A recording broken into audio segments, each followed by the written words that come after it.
Good afternoon, everybody. Welcome back to our continuing coverage of the Team USA trials here on Bowl TV.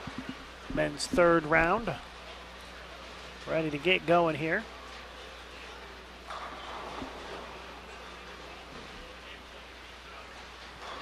Jay Futrell starting things off. He leaves the bucket on his first shot. Aaron Foshee up on the right lane here.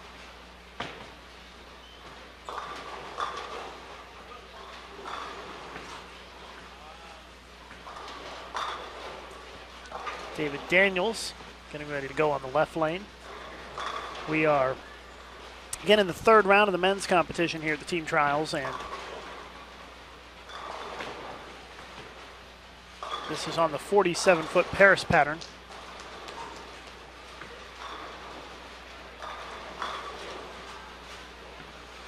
So it is the long pattern for the week. The women bowled on it this morning.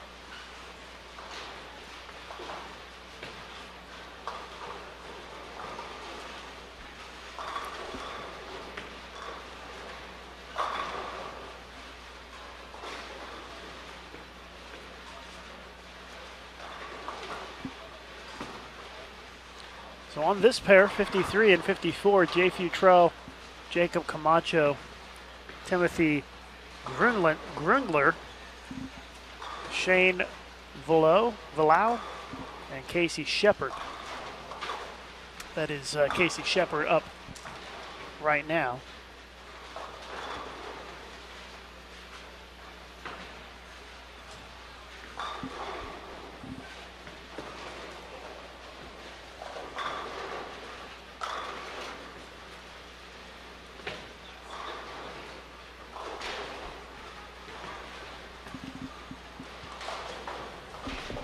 On the other pair, that is Darren Young.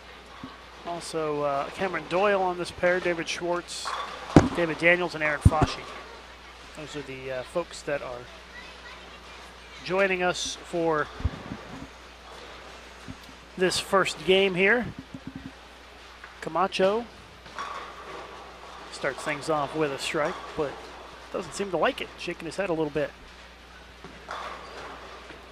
Cody asking what pattern was yesterday. Beijing, 35 feet was yesterday.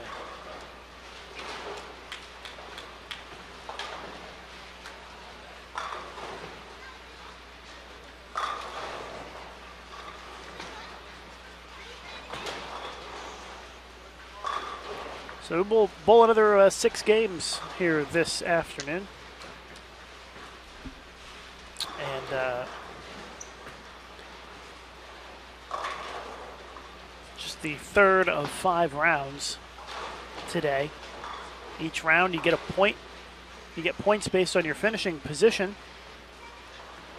And at the end of 5 rounds, who have the top 3 with the fewest points will make it to the stepladder.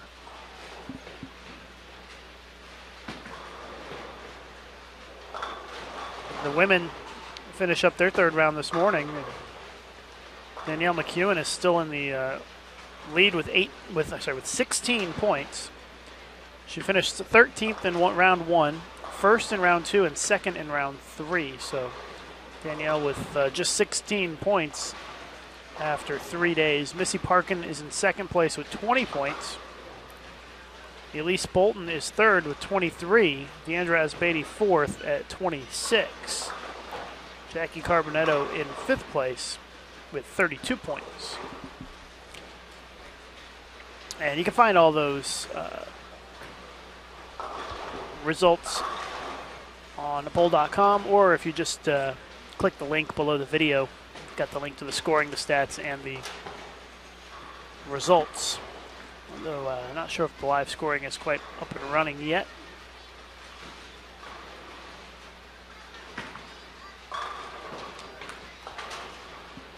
So I'm sure they'll get that up as soon as they can.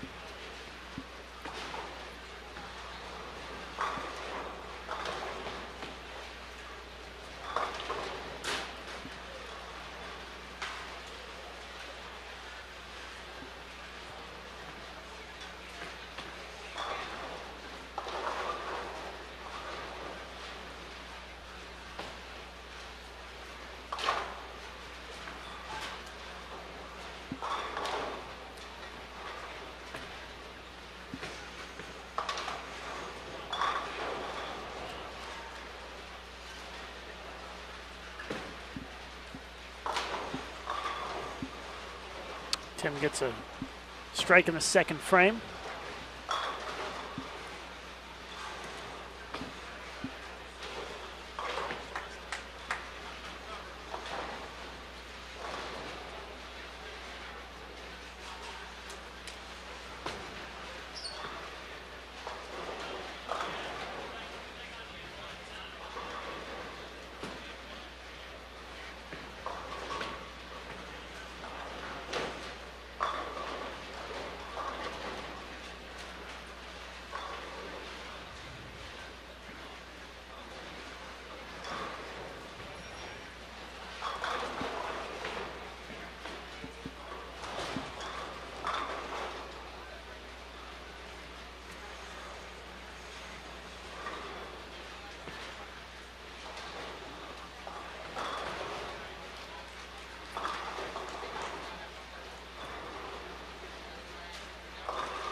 Live scoring will be up as soon as they're able to get it up and running, so please be patient with it. Try to let you know as soon as it's operational again.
Casey Shepard working on a double to start the day.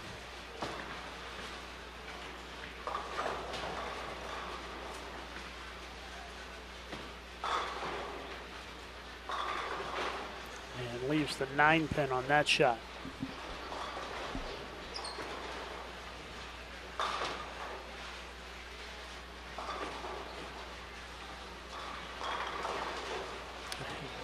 Darren Young leaves a 9-pin.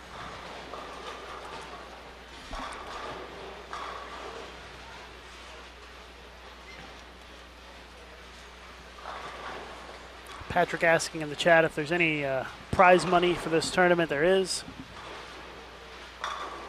First place each day pays $500. Second place pays $250 for both the men and the women. Here's Cameron Doyle. And then the for the step ladder, first place pays $1,000, second place $500, third place $250.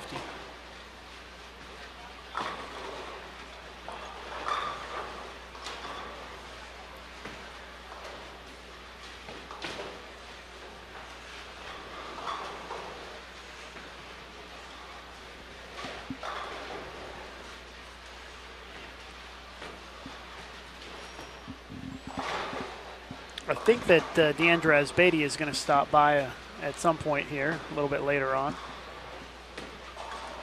She said she was going to stop over and join us.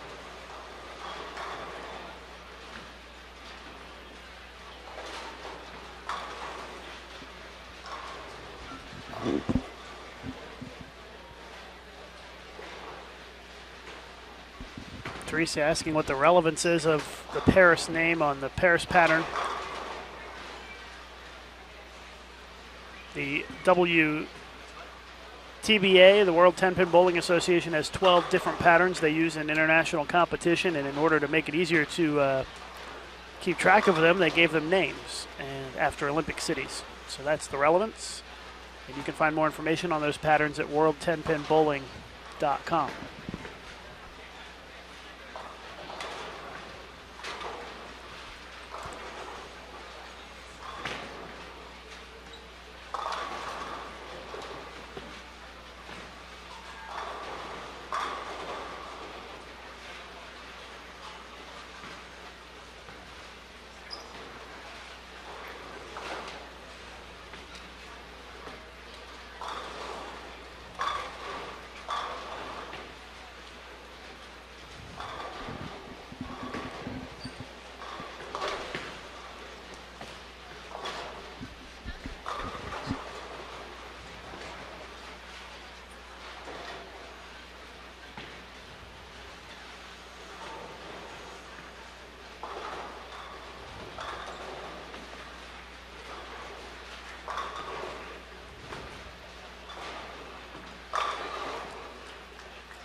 We are in the fourth frame of game number 1, game 1 of 6.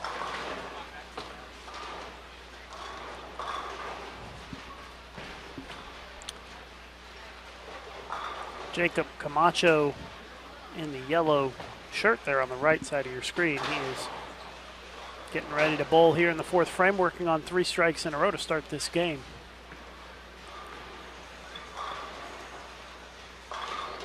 Got another one, 4 for 4 today for Jacob Camacho.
Cameron Doyle had the front 3 before that 10-pin he left there.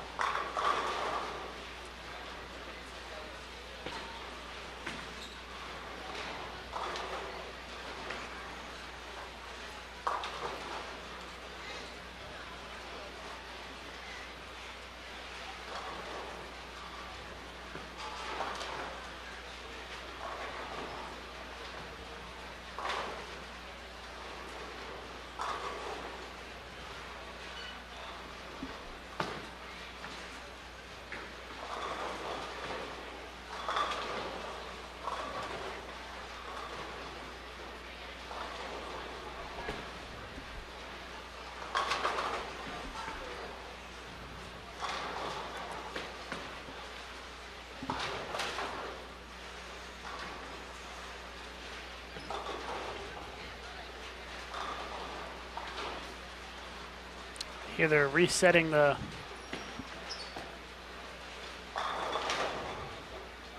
resetting the live scoring, so hopefully it'll come back online here in a second.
Live scoring now is working, so you should be able to check that out.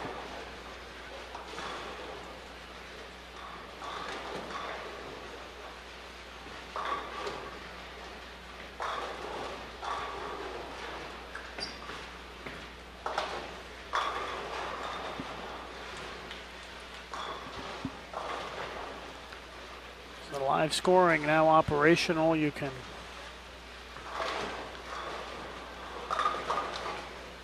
scroll down below the video you're watching and find the links to the live scoring, the live stats, and the results. The stats will be up after each game.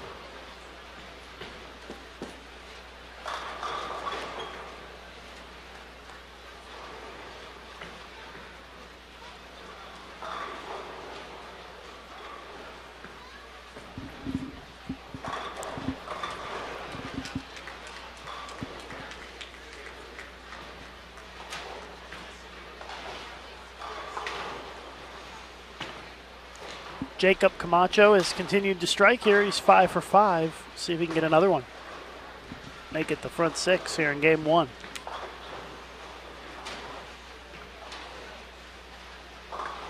And he doesn't. Leaves the 3-6-10. Didn't really like that one off his hand.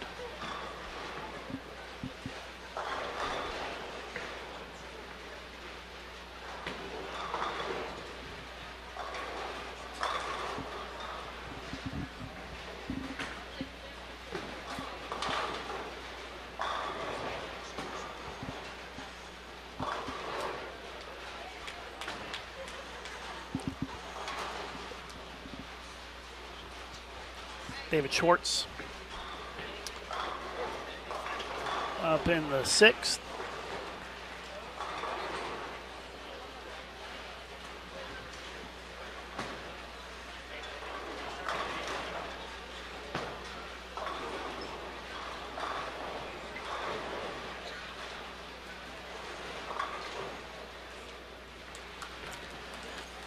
State asking what the asterisks by the people's names mean in the live scoring. It means they're a youth member eligible for junior Team USA.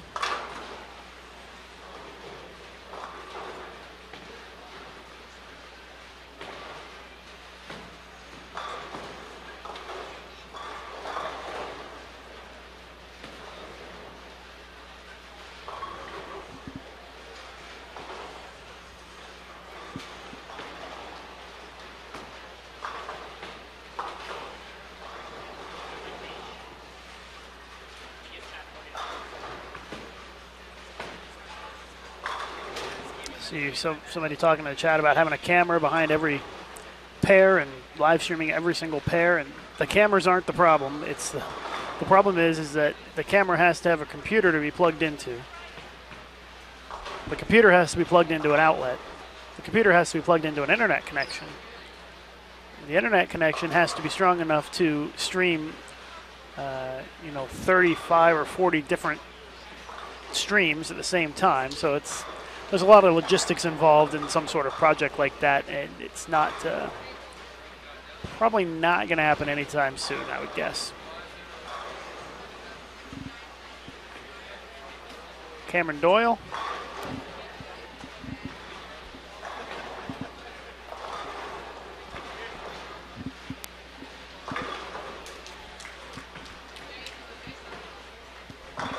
You look lonely. Oh, thank you, Neil. Neil Stremmel coming up here to talk with us for a bit. Neil's the managing director of national governing body for USBC. They were just asking in the chat why we don't have a camera behind every single pair in the bowling center, and I was trying to explain to them how logistically impossible that would be. But maybe one day in the distant future they'll work out some way to do that. When we have 20 people doing live streaming, talking about every pair. Yeah, exactly. Yeah. There'd be cables going everywhere throughout the whole bowling center, wouldn't there? Yeah, and many more internet ports would be needed to run all the data out of here. That's right. I have a hard enough time getting one good internet port. I can't imagine getting 35 good internet ports across the entire bowling center. Yep. All it takes is time and money, though. That's right. With enough money, you can do anything. Yeah, it's true. So what's going on with you today, Neil? Well, we're just trying to see how the long pattern's going to play today. This is Paris. It's usually high scoring. You've probably already talked about that, but it's unique that it's the longest pattern, but it's the lowest volume pattern. So people are, if you're not familiar with it, they can be a little confused by what happens out there. But there's still plenty of hold in the middle, even though it's, well, because it's long. But there's some room out there, and it'll definitely open up as we go along. Yeah, the scores should be pretty decent today, I would think, as we get going here. Usually the first game's higher scoring. So. Yeah, I don't see any big streaks out there, though. Not right now. And yeah, usually we'd have a few people with front 5, 6, or 7. But we got 70 lanes going, so we got a lot of people down there that we can't see. So I'm sure there's somebody who's stringing some strikes somewhere. If you guys see anybody with a long string of strikes on the live scoring, please let us know.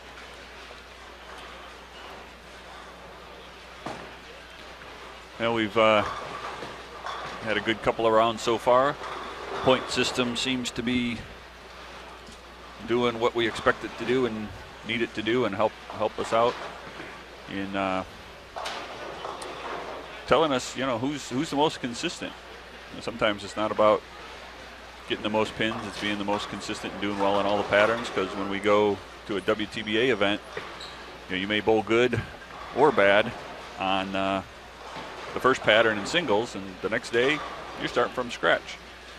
So if you got a gold medal on day 1, it doesn't mean anything on day 2. You got to do it all over again, and you do it all over again on a different pattern. So this is a similar kind of situation, and that's what we're trying to do. A.J. Chapman has the front 8, so yeah, somebody does have the front 8. And they were saying that somebody else has the front 7 somewhere around here. I don't know who it was. But, oh, right down there, somebody on the high end has the front 7. Yeah. Price 65. Look like Andrew Anderson and Steve Lemke both had front 6, but that's over the front 5, I guess. So it's Deron Booker who has the front 7, and he just missed though, so that's a single pin it looks like. Yep. Lucas Jink strikes again. That's correct. And by the way, if you didn't see A.J. Chapman, he's the one who shot 299 yesterday. Yes. And left the 8-pin on the last shot. It was pretty brutal. It was pretty brutal. He needs to learn how to throw it better, though. I think that's what somebody said on Facebook. Throw it better. They should have re-racked. That's what George Lambert said. Yeah, that was a good one. If you want to see the video, AJ posted a video on his Facebook, and I shared it, so you can find it on my Facebook page at facebook.com/LR Weissman. If you want to find that video of AJ's 299. Maybe he's going to try to redeem himself here this first game. I don't know. Yeah, I hope so. Pretty good start, though. He's a good bowler, A.J. Chapman. He's a youngster. He's still a junior bowler. And yep, been on the junior team, Junior Team USA before. You know, the second time I've seen Shot Jacob 300 Camacho. at the Tournament of Americas, in fact, yes, also. He did. It's the first time I've seen Jacob Camacho. He bowled on the pair yesterday, but he's a pretty good bowler right here in the yellow shirt in front of us. He's having a good game. Yeah, I don't know how old he is or any information about him, but I think he's 11. Yeah. Looks like it. No, I have no idea. He just looks young. They all look young to me. That's right. Everybody here is young. Yeah, it makes me realize how old and done competing in bowling I am. I'm almost dead. You've been bowling pretty good in the sport league at work, so you know. Yeah, all of 9 games you've bowled. Yeah, something like that. I think I'm 12 or 15 12, now. okay. I got to get up to 21 before it counts. Open Championships. Yes. But yeah, I can't complain. I just don't feel as young as I used to when I get done. Here's Cameron, who is still 14. Is he still 14? His birthday's coming up pretty soon, right? It is, yeah. He's a couple of days 15, away. But that's crazy to think about. Yeah, he if we had started this U15 developmental Team USA a couple of years ago, he definitely would have been on it. It's unfortunate that we weren't able to get that done or get moving on it or think of everything, because he definitely would have been on it, and it would have been great to have him bowl a couple of things that, you know, they'll bowl the Tournament of Americas for sure, the developmental team, and we'd have got him out there, but he's got plenty of experience. So I think that he's going to bowl pretty good today on this pattern. That's my feeling. He's already doing good this game. He's got that passion. Yep. Bowls a lot. He bowls on tough patterns all the time. And doesn't have to travel far from his bedroom to get on the lanes, huh? Yeah. He's got a couple lanes at his house, I believe, right? Yep. I've seen pictures. Yeah. And they do like live streaming from there too. Do they really? Yeah, I see him put up on that's funny. Facebook. I think it's Ustream is what they use. Yeah. But he's always posting that, you know, him and, you know, some of his buddies are going to be bowling on a certain pattern at a certain day or time. That's how times have changed. When I was a kid, you know, my parents owned a bowling center, and we'd go down and bowl, but it wasn't in my basement, and it wasn't couldn't go down in your pajamas and bowl, right? Yeah. Someone asking what the address is again for the AJ's 299 final shot. You can find it on facebook.com/LR Weissman. Patty is asking in the chat, on the stats sheet, it refers to the average first bool, B-O-O-L. What does that mean? I have no idea. There's a lot of things on that stats page I don't understand. There's a few things on the stat sheet that come from Europe, and so some of the terminology is European, and there was the first ball and the second ball, what the typical pin left is. If you don't spare it, what's the pins that are left? And I forget what the term they use that's on there, but yeah, it stood out to me as something that was different and unique. And I don't think it was Boole though, so I think she must be looking at something different. Yeah, but that program originates from France. Is that right? The guy he's in France. I keep hearing you guys talking about somebody in France working on the stats program. Yeah, something like that. I'm not sure if that's actually where he's from, but that's where he is, I guess. Yeah, that's where he is, and it's been used all over Europe. So from Poland to Finland to Netherlands, Denmark. So I've seen it used over there a lot. I've never seen it used over here until now. So it's good information. We had to spend some time to get things to work properly here, because every bowling center you go to has a different setup as far as software for scoring. And even sometimes when it's the same software, it's, the back office portion of it is different. Yeah. And that's a problem. Or it's a different version and it doesn't work right like the other version that we had before. So it's when you're in the U.S. and you're trying to get something done like that can be done, and you just pulling your hair out, it's just painful. Just because we should be able to get it done, and I don't have the expertise to get it done, and there just really aren't too many people in the U.S. Very, very few. You probably count them on one hand that have the expertise to get it done here in the U.S. But overseas, even in Australia, I know there's people over there that do this kind of stuff all the time and get everything connected and hooked up and running right. I think Jacob Camacho is getting word that we were talking about him because he's on his phone and he came over and I think I heard him say they said I was 11 or something. So we were just joking sorry. around. We don't know. I know how important it is when you're that age. So 11 and a half, He throws it like he's 21 though. I have no idea. He may be 21 for all I know. Yeah. AJ Chapman, the front 9 now, so he's up on lanes 29 and 30 if you want to check that out on the live scoring. 411 people on the live scoring right now, so that's a pretty good number. 29 and 30, that's pretty close to the area where AJ bowled 299 yesterday. It's in that range down there, so he must... that's his good area then. Yeah, he must like that part of the center, I guess. But a totally different pattern today, so... Yeah, totally different part of the lane to be played as well. Yeah, exactly. See, Cameron left a tough split on 51, but Darren Young picked up a tough split on 52 a minute ago. It was basically the same one. I think AJ struck again. You can see his reaction in the distance. I'm not 100% sure. It's pretty far away. I mean, that's 30 lanes from here, so. Even with my binoculars, I can't see the pins. Yeah, I can't see the pins. I could see his reaction, though, and he gave a little fist bump, so, fist. Well, maybe it was another 8-pin because that's where he's trying to leave an 8-pin. Have to wait for the live scoring to update so we can see. Yeah, live scoring is pretty cool. It's going to be really be able to put on some show for the World Championships when that comes up in August. We're going to have the live coverage here on Bowl TV, and we'll have the live scoring and the stats and all the results and the live streaming and everything. So it should make for a pretty exciting 2-week period of live streaming here on Bowl TV. Yeah, and we'll have people all over the world checking it out because that's what they're used to in Europe. So they're gonna want to find that and watch their bowlers and see frame by frame how they're doing. And 300, AJ Chapman. Wow. Well, told him to throw it better, and he did. Yes, he did. So congratulations to AJ Chapman. Yep. A former junior Team USA member, I guess. I don't know, did he make it again at Junior Gold? I can't remember.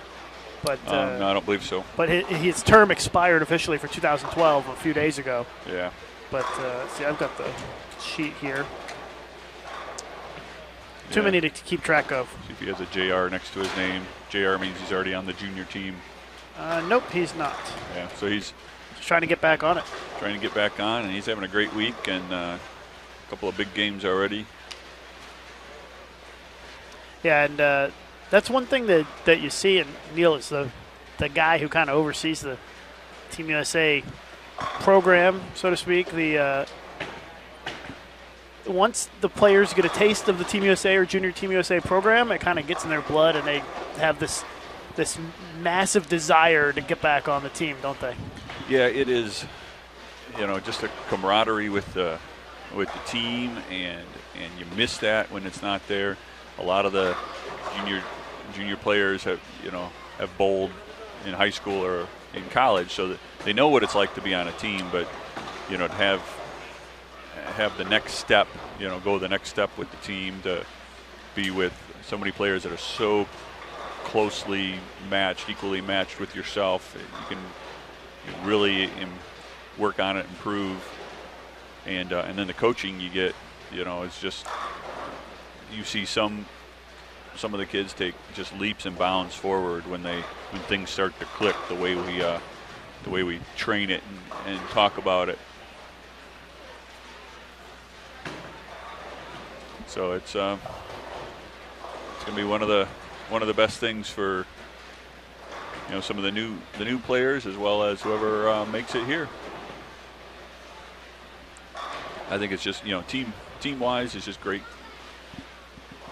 We have a lot of great team chemistry with everybody. They go through a lot during the week together, and all the workouts and practices and spare conversion marathons that we have. Yeah. Things like that. Those are the things you got to work on and go through it together, and it brings everybody together. And I think you see it when we compete internationally now too, because as hopefully many people know, we are the reigning champions in team for both men and women, as well as boys and girls and youth, and that's never been done before. And we've put out some great gelling teams out there over the last 3+ years. Just to recap some of the scores for you, they're wrapping up this game. Jay Futrell 222, Shane Valou 216. Casey Shepard, who just struck there, looks like he's going to get to 221 if he strikes again. Jacob Camacho can shoot 257. On the other pair, David Daniels 210, Aaron Foshee 228, David Schwartz 179, Darren Young can max at 200, Cameron Doyle can get to 234. I think when we see the standings, there's going to be some pretty big games on it. They're saying in the chat that Matt Gasson and Eddie Van Daneker both shot 278 the first game. So it sounds like the top of the standings are going to be pretty loaded after this first game, which you would expect with 10 minutes of practice on this pattern, this caliber of players. Yeah, you're going to see some good scores. Don't think that it's an easy pattern whatsoever. It's no, definitely not. It's one of the tougher patterns in the world, but like you said, we got good caliber bowlers. There's a defined area to play. There's some hold in the middle, and you got some practice on it. It's when you start moving that you start to see bigger separation. And right in front of us, like we said, there's some very good scores, but further where we couldn't see, there's some huge scores in 270s to 300. So it's not overly surprising. Brianna Clemmer in the chat wants to know how the point system works, Neil. Well, every day we bowl 5 days on 5 different patterns, and every day you get points based on your finish. So if you were first, you get 1 point. If you were 50th, you get 50 points on all the way down to the end. Then each day, as you finish, you get points based on your finish, and we add them all up. And in this case, low score wins, because you want to be on the higher end every day. So if you were first and 50th, you got 51 points, and you'd probably be somewhere in the top 10. It's pretty much how it goes. And after the first day, after the first 2 days anyways, it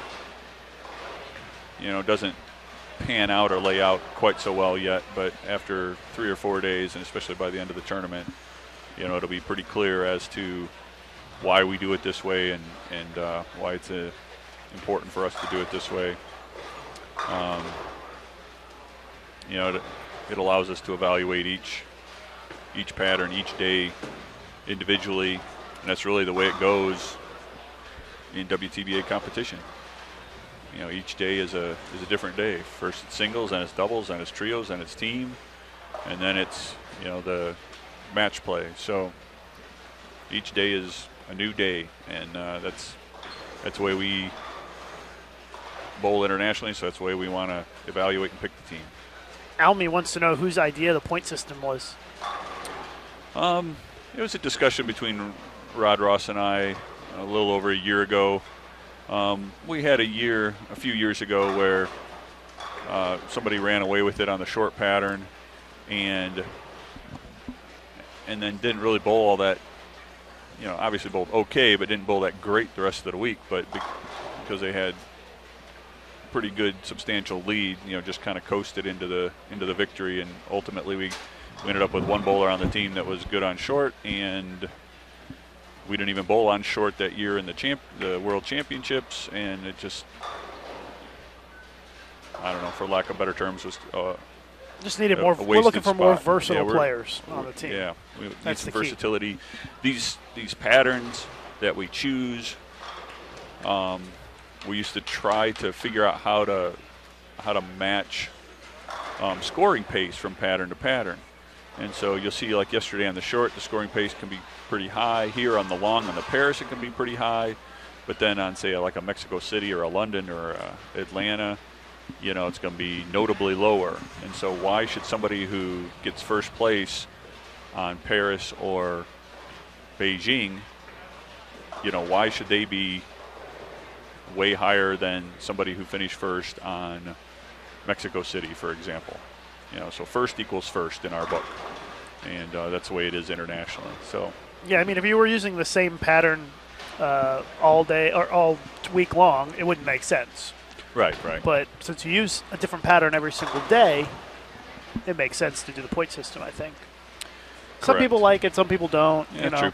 The people who are only good on one pattern probably don't like it so much, but it's not what being on Team USA is about. The people need to, stay focused on what the point of this tournament is. The point of this tournament is to get the best team possible to represent the United States in competition. Exactly. That's one of the goals of Team USA, is to win gold medals. And having somebody that is the best bowler after, 58 games, we used to bowl a lot of games to pick our team, 10 years ago, 12 years ago. And that wasn't necessarily the team that was going to win us gold medals, because that's not the way we do it internationally. So we want to follow as many international rules as we can and have this simulate international competition as much as possible, and that's what it's all about. And you can't argue our success over the last 4, 5, 6 years. So I don't see any drastic changes in the near future. We've made some tweaks. We added a day, so now we have 5 patterns instead of 4. The point system was new last year, so in a way that's a tweak. But we've looked at the last year and the year before that, and I think even the year before that, and it's very close between total pins and total points. So it's not a huge difference. But if there's one day or one pattern that totally outscores the others, this is it's the great equalizer. It's an equalizer. It's a way to balance it out. Yeah.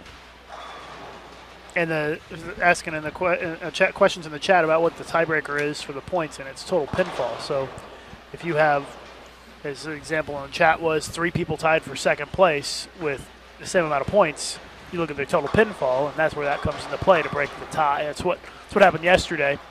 John Janowitz and Mikey Preston tied with 17 points, but John Janowitz is actually the leader because he has higher total pinfall. So the pinfall does come into play, and it may very well come into play at the end of the day on Monday when we have go to the stepladder. Who knows? May have two people tied for third or second or something. You don't know, and that tie will be broken by pinfall. Yeah, and it's obviously a logical tiebreaker, and I'm not saying that total pinfall doesn't matter to us, and we are going to look at it and evaluate it. And if there's somebody that's leading in total pinfall that's not automatically on the team, well, we're gonna take a look at that and figure out is it because he or she just did really well at one pattern, or were they pretty solid all week long and just didn't work out. And then that's where our selections come in. We have that option to make sure we don't miss somebody that we need to have on the team or should have on the team.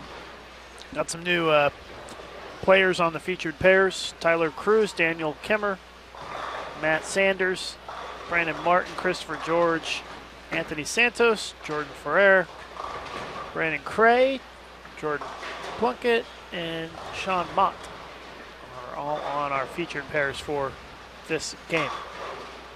Neil Stremmel is the guest. He's managing director of National Governing Body at USBC. Someone asked in the chat who the oldest participant is in the trials. I don't have any idea. I think it's Mr. Wimmer, who is. Yes. Was I don't know if he wants me to say he was born in 1945, so maybe I won't say that.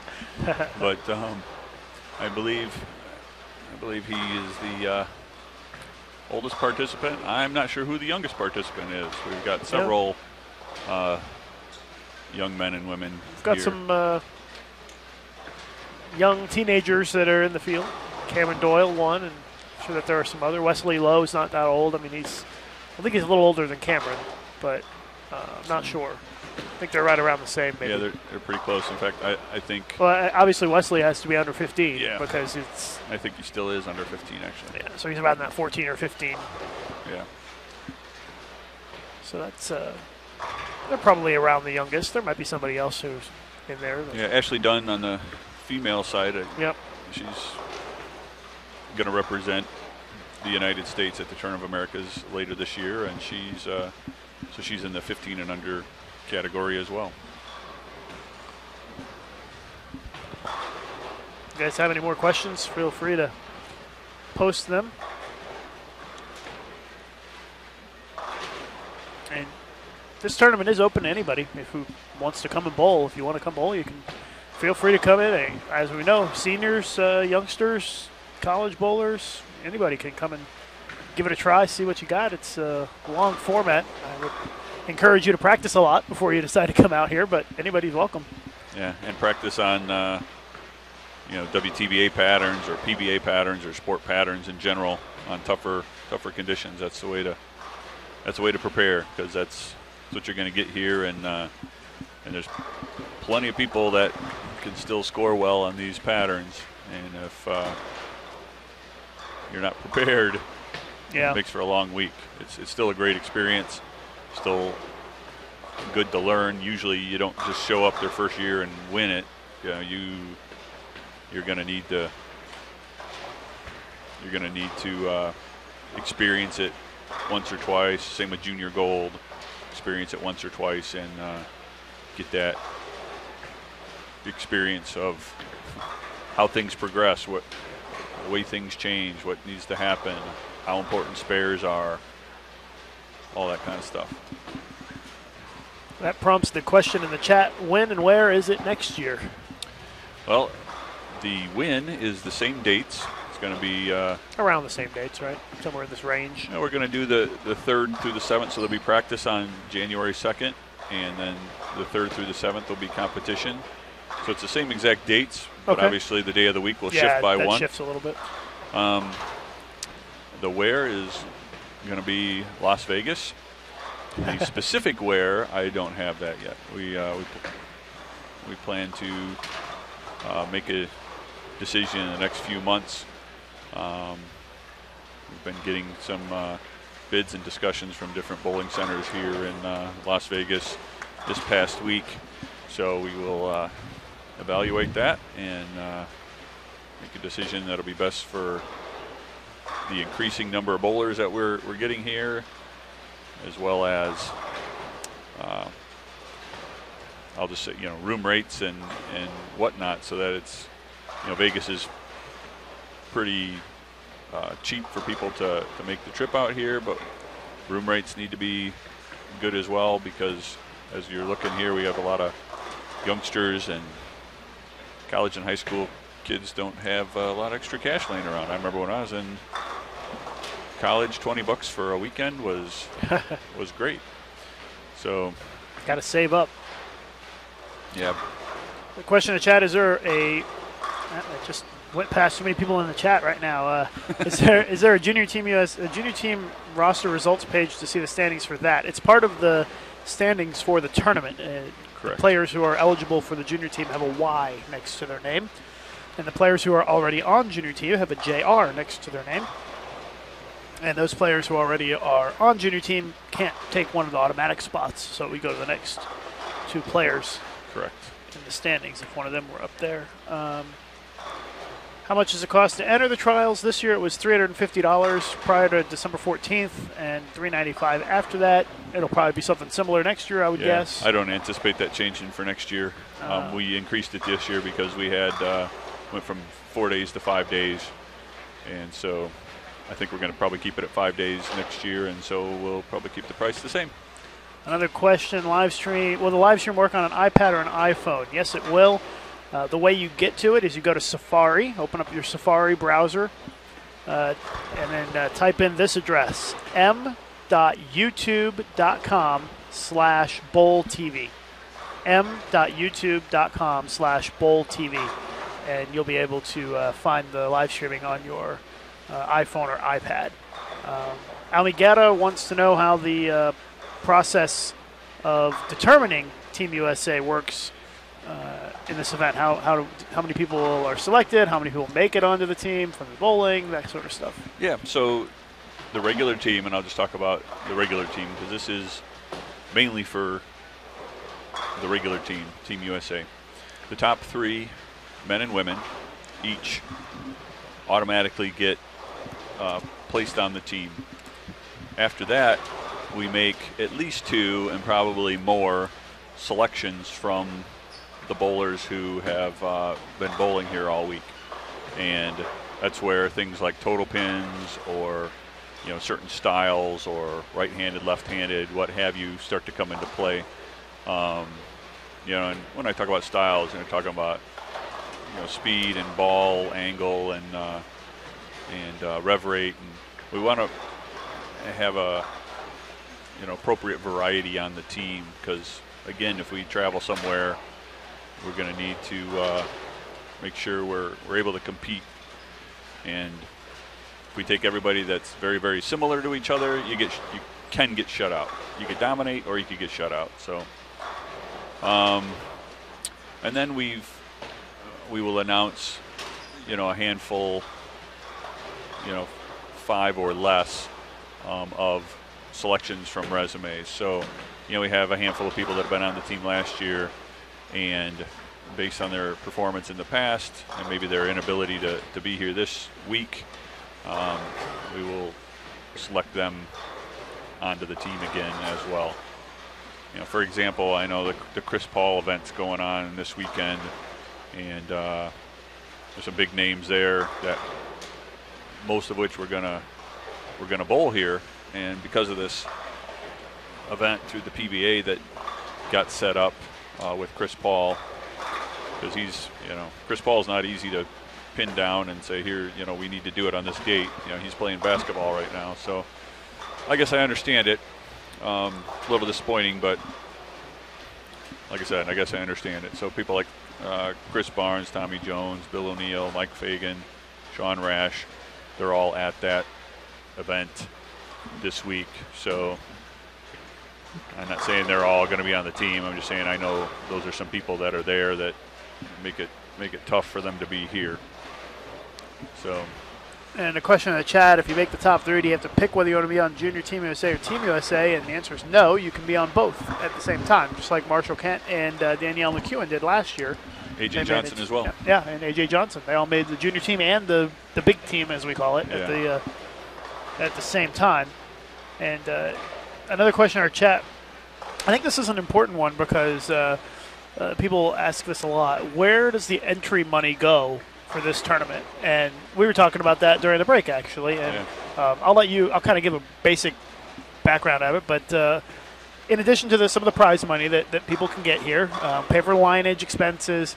When you make the team, there are expenses that go along with that as well. Paying for flights and hotels to go to training camp, to go to events, that sort of stuff. And so that's kind of where that money goes. Because when you make the team, the money doesn't just magically appear from somewhere and pay for all those expenses, right, Neil? Correct. Yeah, we don't really get any USOC support, so we have to do this amongst ourselves. So we get support from people that bowl the Open Championship and the Women's Open Championship, as well as the money that we make here. And of the 10 men, 10 women, 10 boys, 10 girls, and the 2 boys and 2 girls on the U15 team, we fly them all to camp and pay for their flights, pay for the hotel room, pay for their food and meals, and train them at the training center. So that's typically about a 5-day, depends on the tournament, depends on what's going on that year, but typically about a 5-day event. And you can almost consider that part of the prize fund for this event. You're getting an all expenses paid trip to the ITRC to train with the best coaches. I mean, that's part of your prize from making the team through this tournament. Definitely. And then whoever gets selected to go bowl different events, we cover that as well. So we got the Combined World Championships. Last year we had PABCON Championships. We had World Youth Championships in Bangkok, Thailand. We do have a PABCON Youth Championships in Puerto Rico this year. So, again, there's more flights, there's more hotel rooms, there's more meals, and covers all that.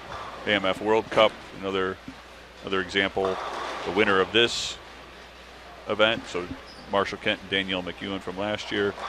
The winner of this automatically go to the AMF World Cup, and so that was a flight and a hotel room and these flights aren't cheap sometimes. To Poland, yeah. Yeah. And that was Poland. That was not a cheap one. Bangkok, Thailand's not a cheap one.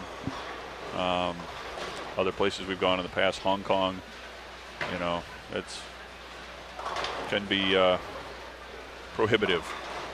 So actually, the money that is essentially paid out from this tournament in terms of travel, coaching, far exceeds the amount that's taken in entry fees for this event over the course of the year. Yes, definitely, by far. Without a doubt. Yeah, so the rest of it comes from, like I said, Open Championships and Women's Open Championships, where $1 from every all events fee comes from that, and then just from USBC membership in general helps cover some of that money, some of that expenses as well. Good question.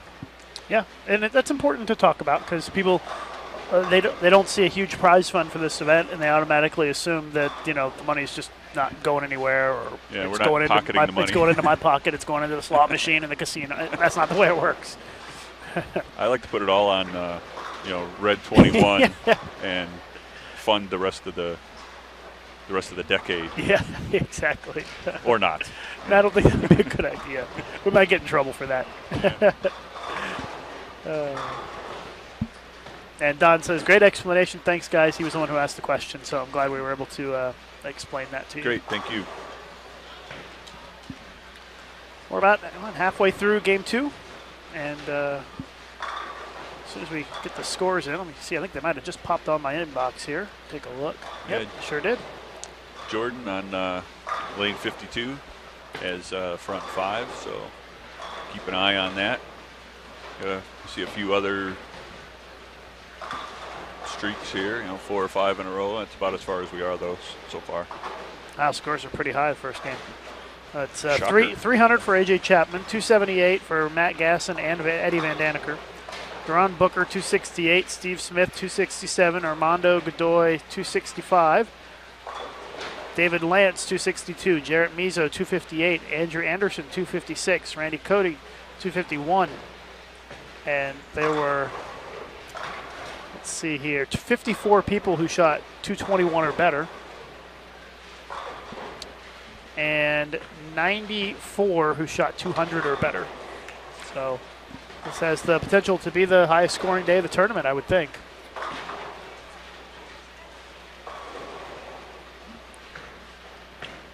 So that's after one game, but still a long ways to go. Things will smooth out and sort out, but Yeah, I do does. expect scores to be relatively high. So Scores weren't too outrageous this morning for the women. They were. yeah, it was. I think that you would maybe expect the scores not be as high for the women on the long pattern. Yeah. But it took 239.67 was the leading average, but then second place was 226.5. So pretty big drop off from first to second. Big drop off, and I think the top 35 or 40 were plus. Other than that, started getting sub 200 average.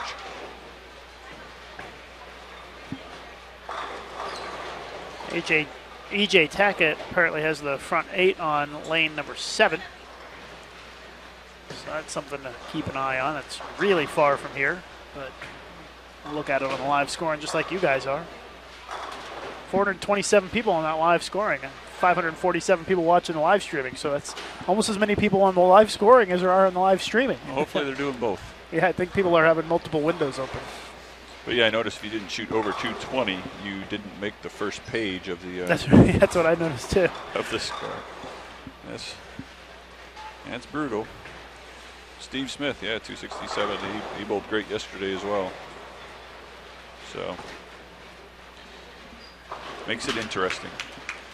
But somebody like Steve Smith's a good example. A few years ago he struggled on the short, but then he worked with the Team USA coaches. We work on these patterns, short, medium, and long patterns of WTBA, and he's a good bowler. Just takes the right amount of explanation and coaching and practice, and next thing you know, he's essentially the best in the country on the short. And you look at his game, it doesn't look like that's what he would be good at, but he obviously is. Cody asks in the chat, Neil, who are the Team USA coaches besides Rod Ross? Yeah, Kim Terrell-Kearney is the assistant coach. Never heard of her. Who is she? I think she won she the done Queens anything? a couple of years ago. A Hall of Famer? Yeah, she's a Hall of Famer. Saw her induction a couple of years ago. And one of the nicest ladies you'll ever meet. Yeah, very down to earth. And Brian O'Keefe is a big part of it. He's one of the best two-handed coaches in the world, in my opinion, and also just has a great coach's eye. And then a couple people from the coaching staff. So that's like the ITRC staff that focuses on Team USA. But then in the coaching department, also we have people like Stephen Padilla, who's recently named one of the 25 gold coaches in the world, and Nick Bohannon, who's one of the best, therapist, exercise therapist, physical therapist type people in the world for bowling, and he's working on his master's degree in biomechanics. So he's got a great background for us. So those are key people that we utilize. Tennille Milligan is our Team USA / international manager, so she helps with the team as well. She's here all week as well. Another great person to have as part of the team. And pretty good bowler in her own right too. Yeah, pretty good staff surrounding the Team USA and Junior Team USA program. Yep, and that's a big part of why we're continue to do as well as we do. I'm confident in that. Watching our live coverage here on Bowl TV of the Team USA Trials men's third round. Lucas Wiseman and Neil Stremmel joining us.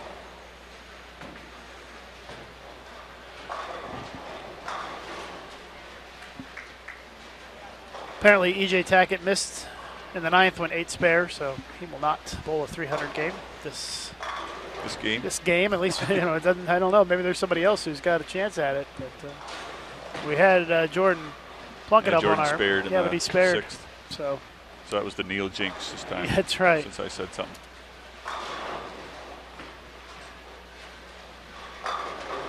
But thanks for all the great questions in the chat. And to answer the one question, you have to be a U.S. citizen to make Team USA, obviously. Yep, that's one of our standard rules. Said Mikey Preston with the front 6 on lane 39. So you never know. Still could have something out there going on, down the ways away. I think we've had 3 300s now on the men's side. Aaron Lawrence, Adam Chase, and A.J. Chapman. And a couple of 299s, John Serbinsky and A.J. Chapman. So yeah. A.J.'s managed to put together a couple of big games this week. Yep. It's always good to see. It's always good to see early, too. Yeah. That's big when you can get a lot of pins in the first game. Yeah. Especially in a short format. Again, talking about the number of games and the format that we use, the fresh is important because not only do we bowl only 6, or sometimes, for trios and team, we only bowl 3 games. So it's important to get out there and get it right away. But then when you make it to the finals, the top 4 bowl for, gold, silver, and bronze, it's on fresh. So you got one game, whether it's a team or doubles, singles, trios, whatever. You got one game. You got to win that first game to get into the gold medal match, and then you got to win it, and it's on fresh again. So, it's important to us as Team USA to have guys and girls that can jump on the fresh and dominate right off the bat. So if we've got any more questions coming in here. I saw something, I can't see your screen too well, but I saw something that said I Coach, which is an event I have been going to every other year in Finland. And yes, I plan to go later this year with Rod and Nick, the Team USA coaches I was just talking about. So it's a I'll go. Good event. Actually, this year it's a little bit earlier. Last time we went, it was in November, Finland in November. Oh, that's a little cold. Never mind. The sun came up for a couple of hours and went right back down. They're pretty far north there. So that was interesting. I remember that. We went to the World Youth that was there, and that was in August, I think. That was in August, so and opposite. it was still, it was light at like 11 o'clock at night. You could still see light outside. So it was weird leaving the bowling center so late at night and still being able to see light outside, It's very strange. Yeah, that trip right after the World Youth, I went up to Portene, which is the Olympic training center for Finland, and they have bowling there. They have a bowling center, and Juha and Prita, who are the coaches in Finland, and that's where they work. And we went up there, and like you said, it was August, and the sun went down at 10 or 11 at night and came up at about 3 in the morning. So, and it never really got dark. So there's a lake there, and it looked like the sun was about to set. It's off in the distance, and it's about to set, and so I'm getting ready to take the sunset picture over the lake, and I didn't realize that the sun wasn't going to go straight down. It went at about a 30-degree angle off to the side, and instead of it setting in about 5 or 10 minutes, it took an hour. So if I was going to wait for the sunset picture, I had to wait an hour, which I did, but I wasn't prepared for it as I'm standing there waiting for the sun to go down. And it's probably freezing cold, huh? Well, that was in August, it was so in August. It was pretty nice then, but it does not set the way I was used to seeing it go straight down. So it was unique. But that's a great training center there in Finland, and been able to see a lot of the training centers around the world, and I'm glad that our ITRC is one of the best in the world, and Hong Kong's building one right now. Yeah. There's actually a question in the chat about the training center, wanting to know what steps you recommend for someone looking to get more advanced training at the ITRC. I hear that group sessions can be booked, and yeah, you can book group lessons at the ITRC, right? Yep. Go to the bowlingitrc.com, and that's our website, and there's email addresses and phone numbers. You can contact us and either get a group rate if you got a group coming in, or individual full day and half day. And we also have regional facilities around the country. Lou Marquez and Bob Learn up at Turbo Tech in Michigan. They're a regional facility of ours. They have the same programs and are able to do a lot of the same things that we can. Same thing with Del Warren and Randy Stoughton down at Kegel in Florida. Over at Storm is another example. So anyways, we got them around the country, and if you can't make it to Texas, we've got some regional facilities that allow you to get some of the same type of training. But we do have some pretty cool toys and tools at the ITRC, and you book a lesson there, and you'll be able to get with one of our coaches.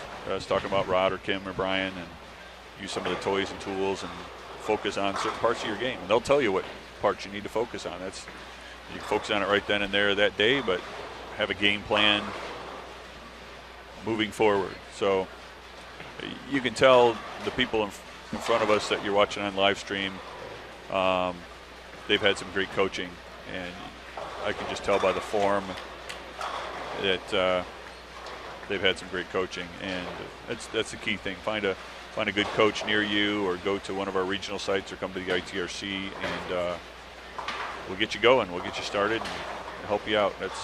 We do that for international teams as well. We're not just trying to only help out Team USA. We want to help out all bowlers, all coaches, all around the world. That's what's going to help bowling get bigger and better around the world, and have a better chance of getting into the Olympics and more recognition, and etc. Vince Biondo with the front 7 on lane 36, looks like. Yep.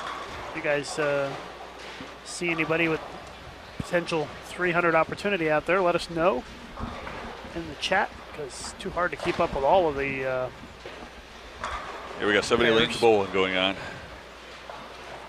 I have a hard enough keeping up with the two pairs that are right in front of me for the live stream here. So the top 3 men and top 3 women are going to advance to the step ladder Monday night. And how's that going to work, Neil? Is all going to happen at the same time, or what pattern are they going to bowl on? That sort of stuff. Yeah, so the top 3 are automatically selected for Team USA, and so we're going to have them bowl off to determine who the winner is of the team trials, and therefore who goes to the AMF World Cup. But it's gonna be a little step ladder. So second and third will bowl off against each other at the same time. Boys and girls, men and women, they're going to bowl at the same time. And the second seed, the higher seed, will choose the pattern. There'll be one. They have to choose one of these 5 patterns that they bowled on during the week.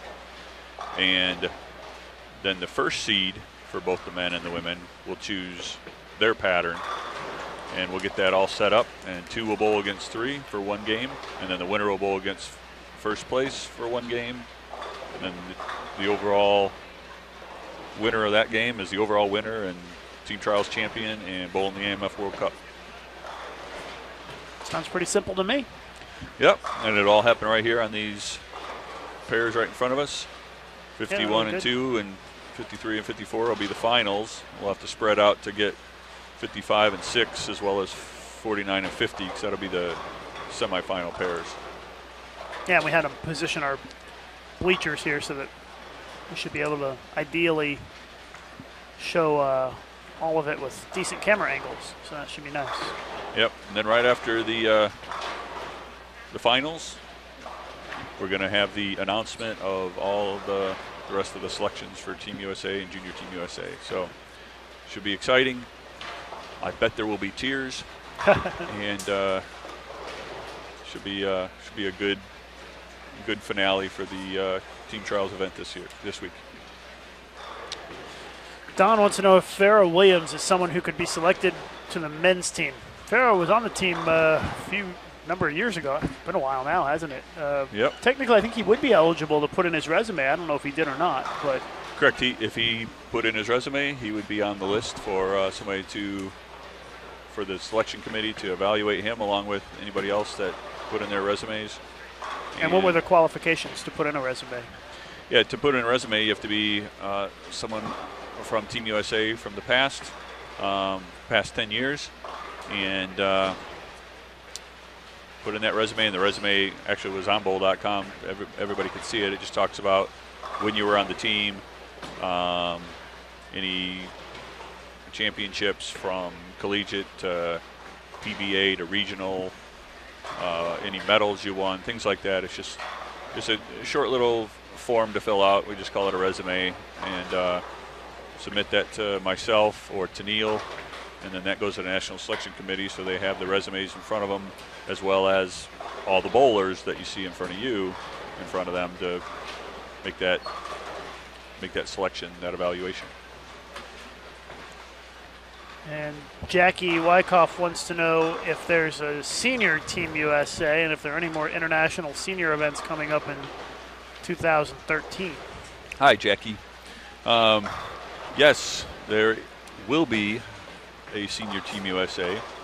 Had we had a little better notice and some better funding, we'd have figured out a way to have senior Team USA bowl their way onto the team. But since WTBA announced that there'll be a World Senior Championships, it'll be here at Red Rock in Las Vegas. And it's this summer. It's actually the week before the World Combined Championships. Since we weren't able to fund or get everything together to do it what I would say is the right way, the best we can do is we've put out there on the team trials page, or excuse me, Team USA page, as a senior you can submit a resume. You don't have to be a former Team USA member or a PBA member or anything like that. Just someone who wants to bowl for Team USA on Senior Team USA. And we will pick 4 men and 4 women that meet the age and selection criteria to bowl on Senior Team USA at Red Rock at the World Senior Championships. That's the main thing we have going on. We also have Tournament of Americas, which has senior and super senior for both men and women, and that we did know about well in advance, and we do have a plan for that. And what we're going to do is when you go to bowl the Women's Open Championship or the Open Championship, you can sign up for $35 to be considered to try to bowl your way onto that team to represent the U.S. and bowl at the Tournament of Americas. So senior and super senior men and women, the top 2 in all events will be selected from the Women's Open Championships and the Open Championships, and we will cover hotel rooms for that and meals for that to get the senior and super senior bowlers to Tournament of Americas.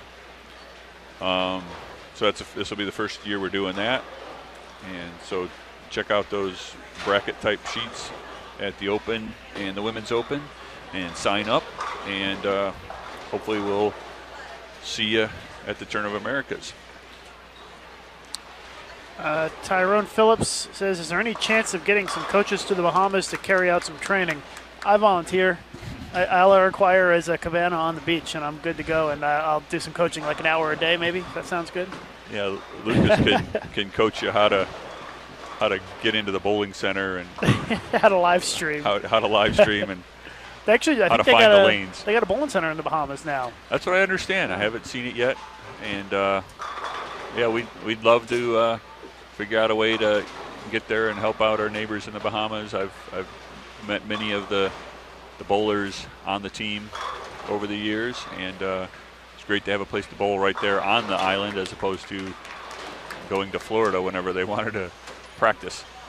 But yeah, I've talked to a few few people there over the years, and it's never worked out. It's always a logistical thing and a budget thing that needs to happen. They're always welcome to come to the ITRC as well. We've had many international teams come to the ITRC and train with us, like Singapore, Hong Kong, the Netherlands, Chile, Dominican Republic, Guatemala. I could go on. And love to have the Bahamas come as well, if we could work it out. Tyler Cruz, 215. Daniel Kimmer, 165. Brandon Martin, 203. Christopher George, 246. Matt Sanders can shoot 200 if he strikes out. And Jordan Plunkett finished at 258. Anthony Santos, 248. Jordan Ferrer can strike out for 203. Sean Mott can get to 173. Brandon Cray can max at 223. Game 2 coming to a close.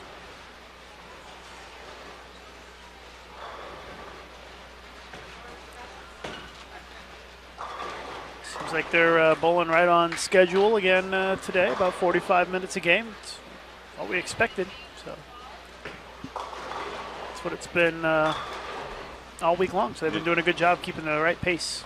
Yep, the pin setters and machines in general have done pretty well, and we've had issues at different bowling centers in the past, and it's always important to us because there's a lot going on, and you don't want to screw up somebody's streak or feel or what have you just because we're having issues. So we're always trying to make sure everything's going as best as possible. We did have a blackout during practice this afternoon. We had one for the women on day one, but for the most part, that kind of stuff's going to happen, and it's actually still run pretty smooth. So yeah, especially when you've got 72 lanes. There's going to be something that goes wrong eventually. Yeah. You don't have this many lanes without having something go wrong at some point. But generally, knock on wood, haven't had anything that's really caused many big problems. So let's hope that continues. So it looks like we had a 279 by Adam Chase. Darren Tang, 280. Oh, 280. So I was thinking about 258 or 260 was going to be our high score for this game, but we saw a couple of big ones. Yeah, and we'll have to see right here to our right, Devin Williams, 267 that game. We'll have to wait and see when the standings come out if anybody was able to put two big games together. Yeah. That's the key. That's the key. So there'll be a few games like this the rest of the way, I think, and then you get into game 5 and 6, and people move, and they've opened up a little bit, and usually we see some pretty big games in 5 and 6 as well. So yeah, that makes it interesting. It does. Makes it fun to watch. Brandon Cray can step up and strike out for 223 here in the 10th. He's the last bowler to go here in game 2. Or he could leave a 7-10 like somebody did on 50. I can't see who that is, though. Nice pocket 7-10, so that's always fun. I always assume they're going to strike out. I like to give them the benefit of the doubt. Yep. Let's hope that he does. Well, Neil, you're welcome to stick around, or if you need to wander around and I need some water. Check things out. It's too dry out. to talk this much. I don't know how you do it. Me either. That's why I have lots of bottles just hanging around here. So we'll let you finish watching here, Brandon Cray, and then we'll be back with you at the start of the third game here in just a minute.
Game 3, just getting started. First frame is underway. Got Alex Martin, Blake Demore, Jesse Rodriguez, Ryan Motes, Kyle King on this pair. Our other featured pair, Nick Johnson, Joseph Grondin, Brandon King, Brandon Kring, and Thomas Newt. So that's who we've got for game number 3. As we're moving right along here, pretty much on schedule.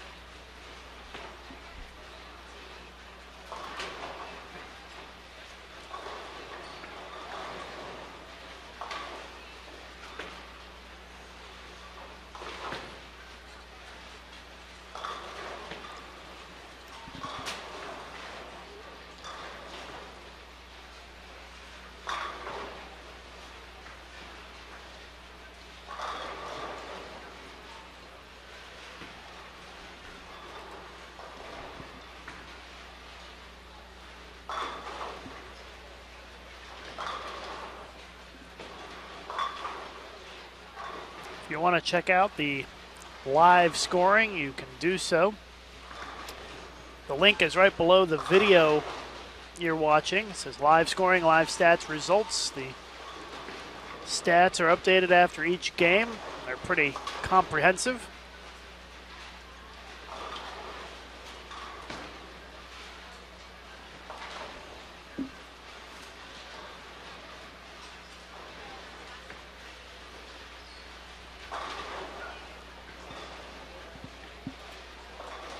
And the results updated after each game.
Scoring pace a little high today, but I think that was expected. This is one of the 12 patterns they use in international competition, and they have used it before in I think a World Championship. Scores are pretty high. But sport patterns can also be high scoring patterns as well, but it doesn't mean that you don't have to make shots. You still have to make shots out there to score well. And there are definitely going to be people who match up better on the long pattern than on the short pattern, and vice versa.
And yes, Brianna, I do think that bowling is a sport and should be in the Olympics. And hopefully one day that dream will come true. But Neil talked about that a couple of days ago. It's a very long process, and it's not easy to get in the Olympics. But maybe one day. Let's hope. You're still young enough that maybe one day you'll be able to bowl in the Olympics. But it's probably at least 12 or 16 years away, I would guess, if at all. Got to hold out hope, though. Kevin Dornberger and the WTBA, they're working on it. Kevin's forging a lot of relationships and trying to make inroads to make that happen.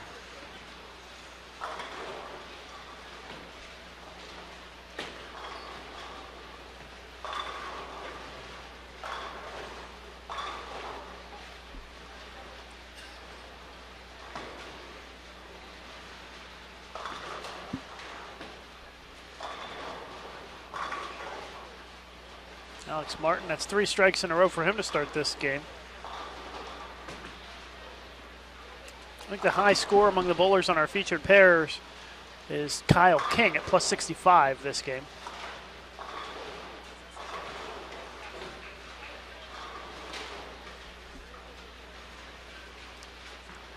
It's plus 65 for 2 games.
Got the updated standings now. After 2 games. Adam Chase is in the lead at 525. Armando Godoy in second at 522. Matt Gasson is third at 505. Vince Biondo in fourth at 496. And Steve Smith fifth, 495. That's your top 5. Scores are still pretty high. Not as high as they were after the first game. 220 average wasn't even on the first page the first game, but it's now 217 as top 53. Still pretty high, but 401 is 94th.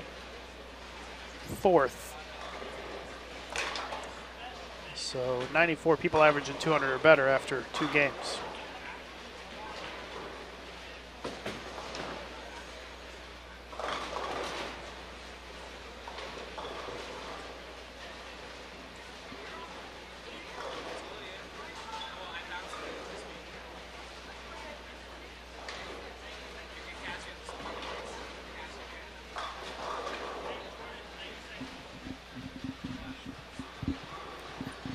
If you want to find those standings, they should be on bowl.com. Check it out.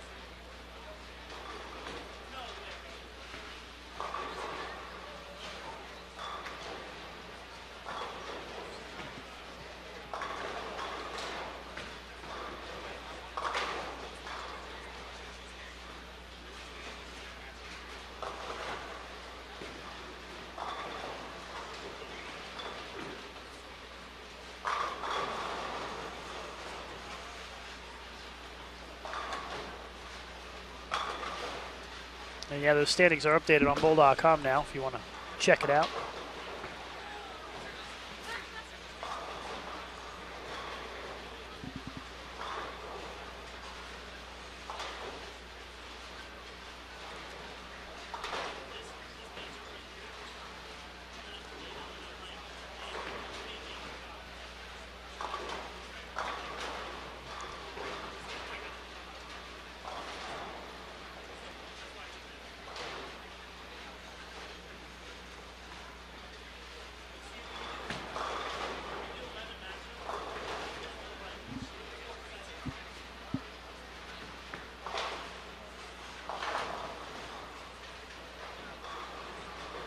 Had a request in the chat to show Jesse Rodriguez.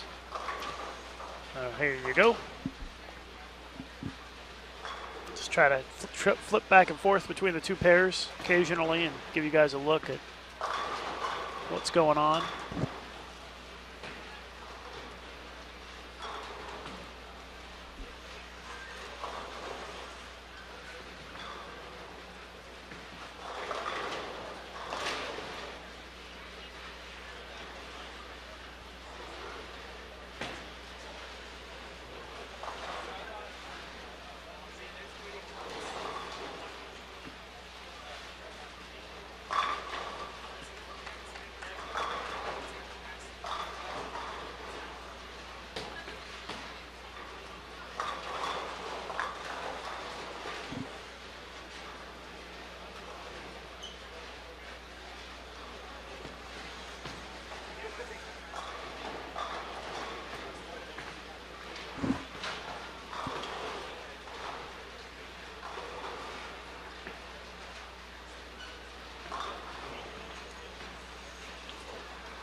Alex Martin working on 4 strikes in a row here, 5th frame. And front 5 now.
those of you on Twitter, you can follow us on Twitter at USBC, twitter.com/USBC. If you want to follow me on Twitter, you can at Lucas_Wiseman, twitter.com/Lucas_Wiseman. Send me a tweet. Let me know you're watching. Have any questions? Feel free to tweet them at me. Kyle King leaves the 10-pin. Jeremy Brown tweeted at me a little while ago asking if you can still sign up for the ISC. That would be the Intercollegiate Singles Championships. And yeah, I don't see any reason why not. I think you can still get signed up for that event. Go to bowl.com/collegiate. I'm sure there's plenty of information there for you. But send me a tweet. Let me know you're watching and where you're watching from, and I'll see if I can give you a shout out here at Lucas_Wiseman.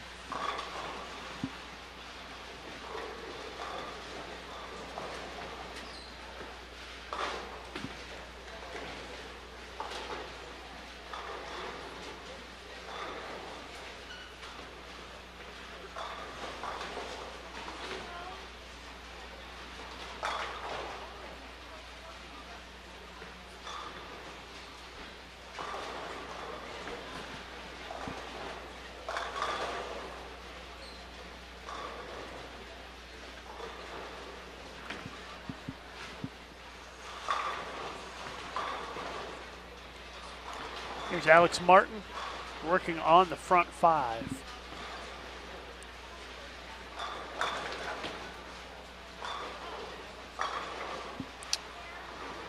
Almost left an 8-10, but lucky to get that 8 out. He's not real happy about it.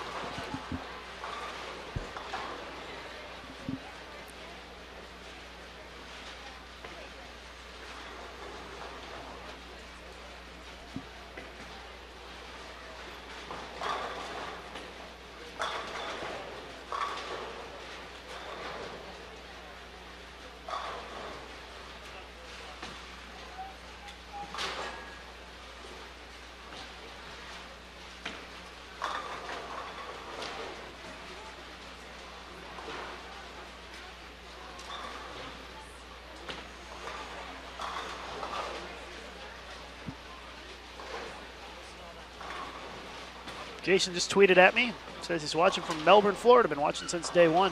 It's home of Michael Coffey. Thanks for watching, Jason. Actually, I'm from Florida, from the Orlando area, just north of Orlando is where I'm from. So very familiar with Melbourne and that part of the state. So thanks for the tweet. It's at Lucas_Wiseman.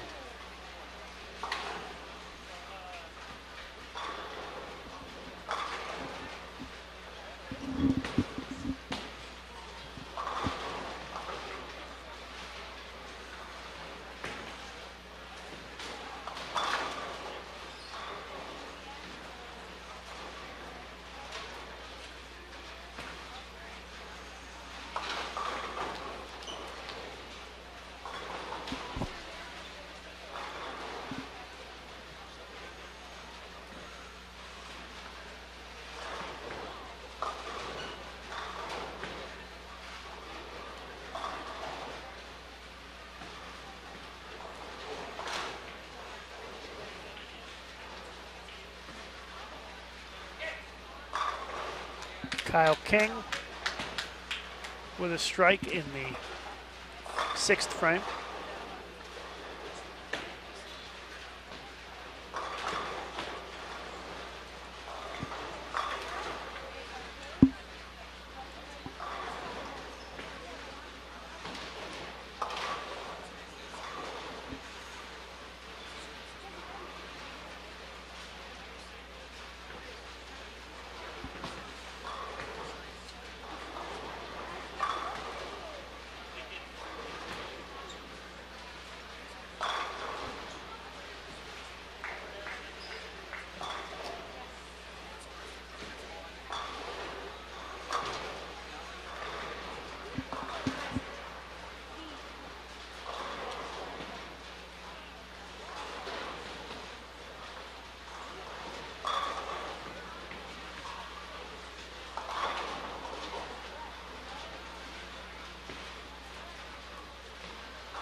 Lots of tweets coming in here.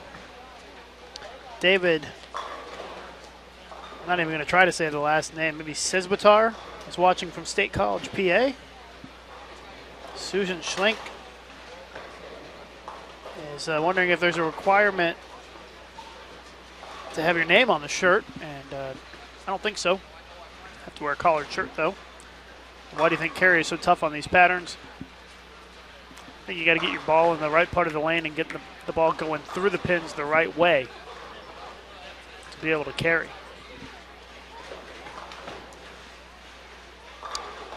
Jared Sultan tweets at me, wants to know if USBC is considered making junior gold follow a similar point system as team trials.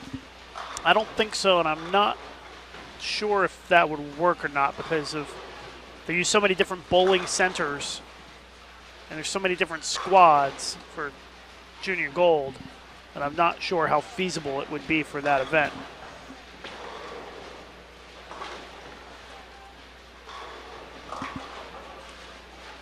Brian Falata tweets at me, says, give AJ Johnson a shout out, rocking those white pants and sending messengers. All right, we gave him the shout out there. Dan Svela, what's up with all the people with the last names I can't pronounce?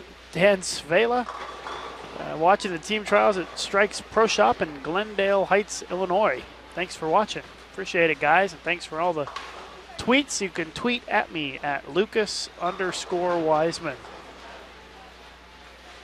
Nice to hear from everybody on Twitter.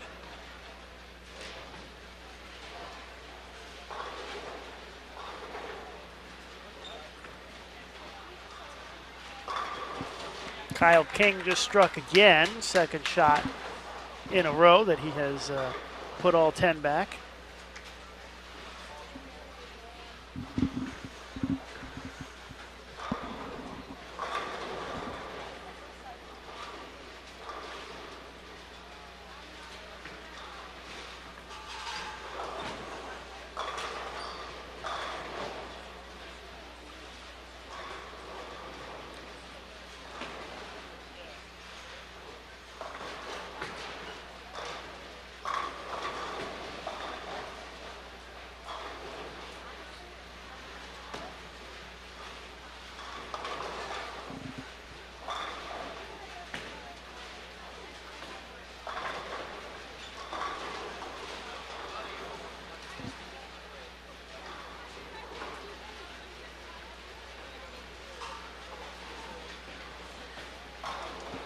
Derek Lewis just tweeted at me, says he's watching from Wichita, cheering on Blake DeMore and all the other Shockers. Good luck, everyone. Thanks for the tweet, Derek. Nate the Great just tweeted at me and says, shout out to Ryan McCoy from everyone in Indiana. Get him lefty. There you go. Thanks, Nate. Appreciate the tweets, everybody. Hopefully you follow me, and if you don't, please do.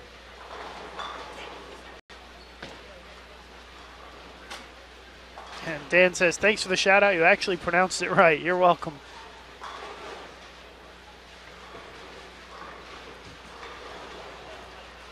I have to say a lot of names that are tough when you're in this business, and don't always get them right. But I found that if you say it like you think you know it, you know, at least people will believe that you think you, they will believe that you know how to say it right? Even if you have no clue. Do that a lot at the international tournaments. You'll see that at the World Championships in 8 months. If you see those, say those Korean and Japanese and European names with confidence, even if you're not saying it right, nobody's going to know the difference really until you get corrected.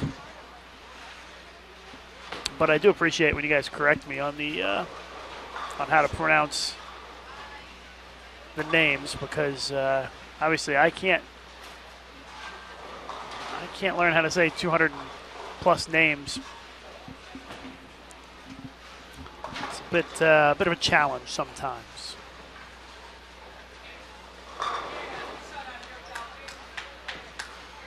Patrick Shipley just tweeted at me. Shout out to Superman Steve Smith from San Diego. Steve bowling pretty good.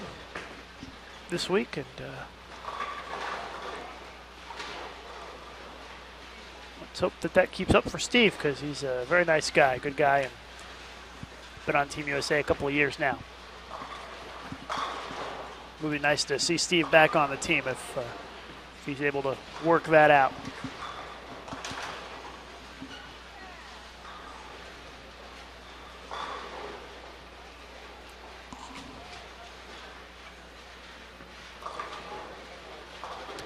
And David tweeted at me again and says, close on the pronunciation, try with the C being silent, so Zibatar.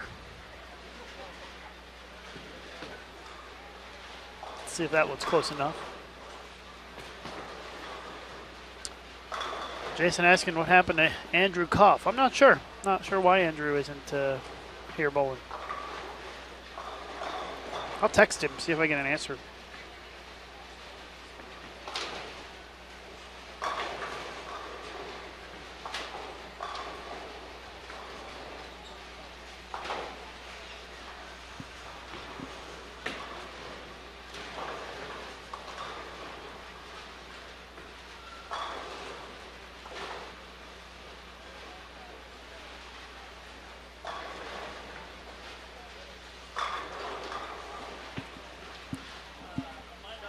We're in the ninth frame of game number 3, closing in on the halfway point of the block.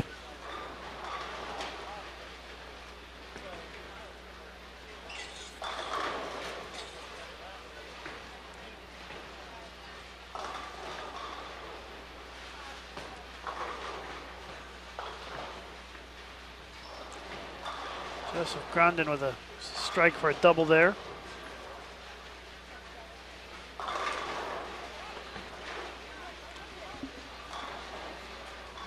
I think Deandra Beatty is still planning on stopping over and joining us at some point. I texted her earlier. She said she was going to come over after she ate some lunch. So we might still get to hear from her today. Always nice to hear from Deandra.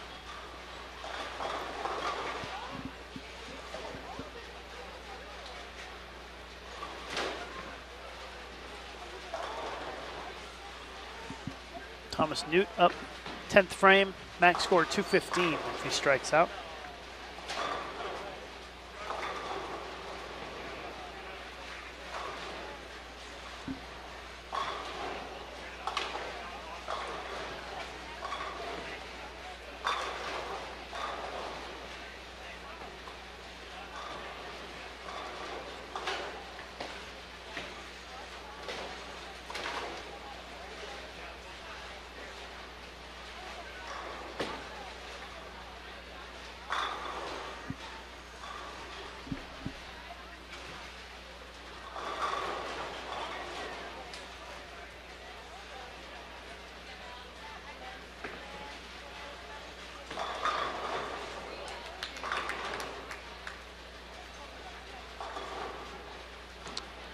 Couple of more tweets coming in.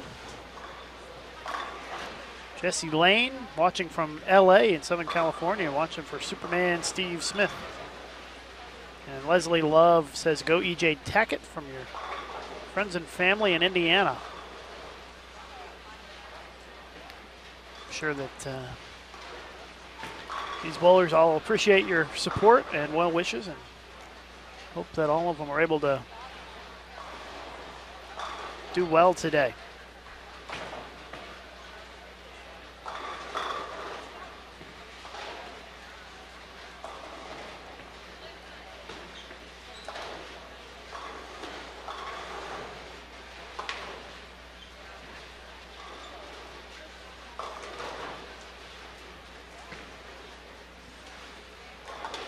Another tweet coming in from Gavin. Says, watching the Team USA trials from Middle Georgia. You always do a great job calling all the tournaments. Thanks, Lucas. Thank you very much, Gavin. Appreciate that. It's my pleasure. Send me a tweet at Lucas_Wiseman. Let me know you're watching. Give me a shout out here on the broadcast. Kyle King, 9th frame, big 4. That was on 3 strikes in a row, too. He had a good game going, and it just came to a screeching halt.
Another tweet coming in. Shirley from Newark, Delaware is watching the Team USA trials. She's rooting on Scott Norton. We haven't seen Scott. I've seen Scott quite a bit today, actually, hanging around the bowling center, but he hasn't been on the featured pairs yet. Maybe, hopefully, we'll get him tomorrow or on Monday. Brandon Mosley's tweeting at me, wants to see EJ Tackett. I'm not sure if EJ is going to make it on here or not today. We'll have to wait and see. We've still got 3 more games to go after this one, so you never know.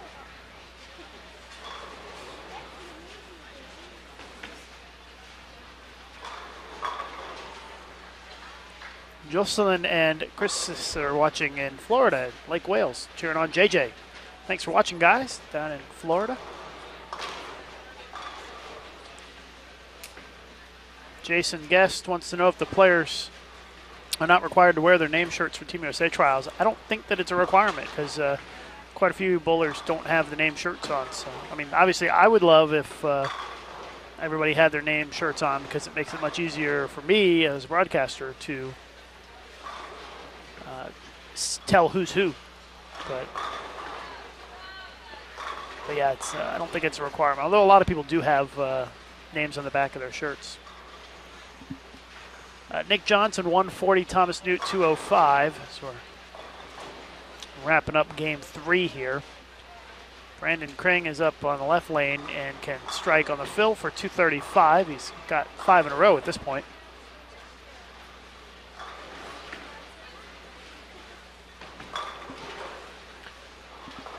I'll finish at 234. It's a good game.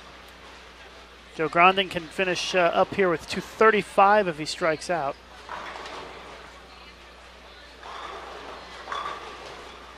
And he gets the first one in the 10th. Alex Martin's fill ball. If he strikes, he'll shoot 259.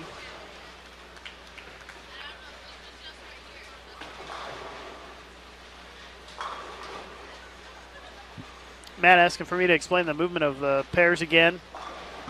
Same as it has been the whole tournament. The left lane moves left, the right lane moves right, and they skip 3 pairs and bowl on the 4th.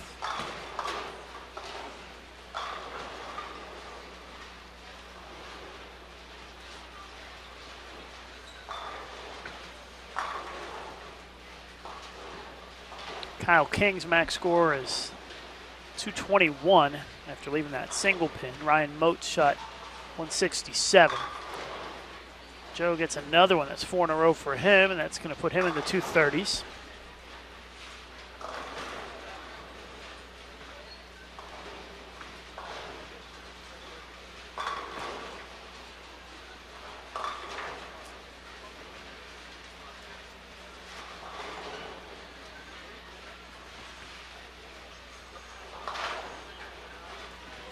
Jay Futrell, front 9 on lane 37. If you're watching the live scoring, lane 37, Jay Futrell, front 9. We'll keep an eye on it.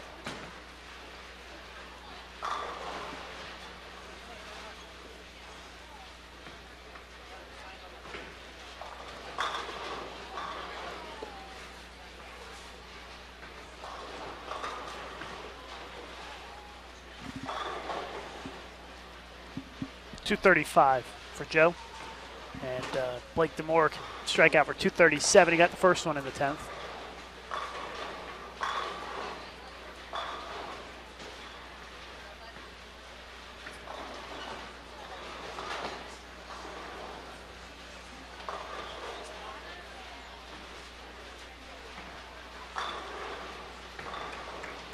Kyle King finishes at 221.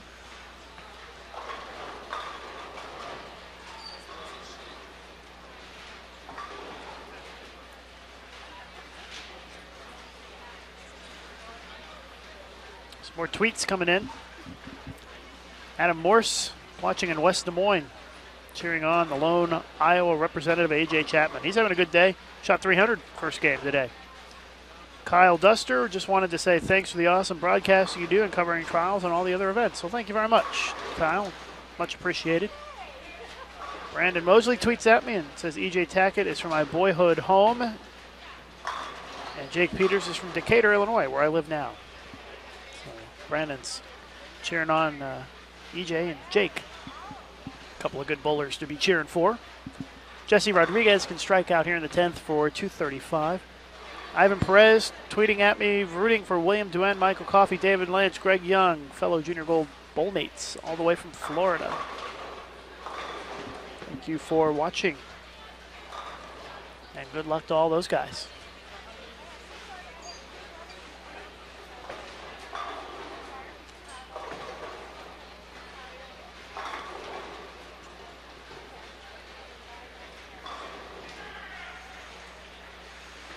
I hear cheers coming from down on the that end where Jay Futrell had the front 11, so I think that he may have done it, but it's hard to tell.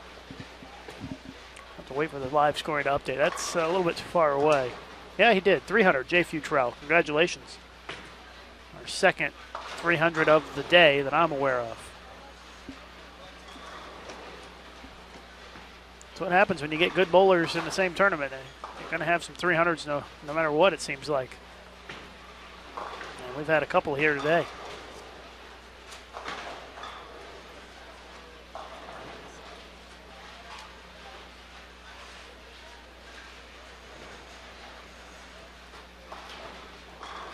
Chat blows up as soon as he gets it to 300, so congratulations to Jay Futrell. Isn't that live scoring great? We can all find it at the same time.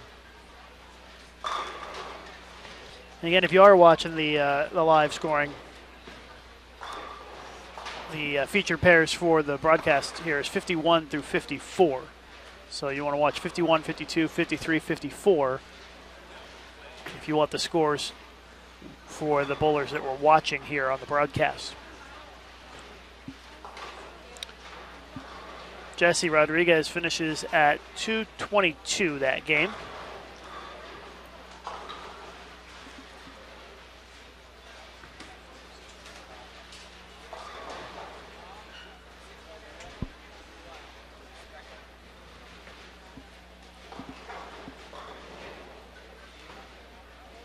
David asking on Twitter if JJ brought any more sweets today, and fortunately he did not, because on a diet.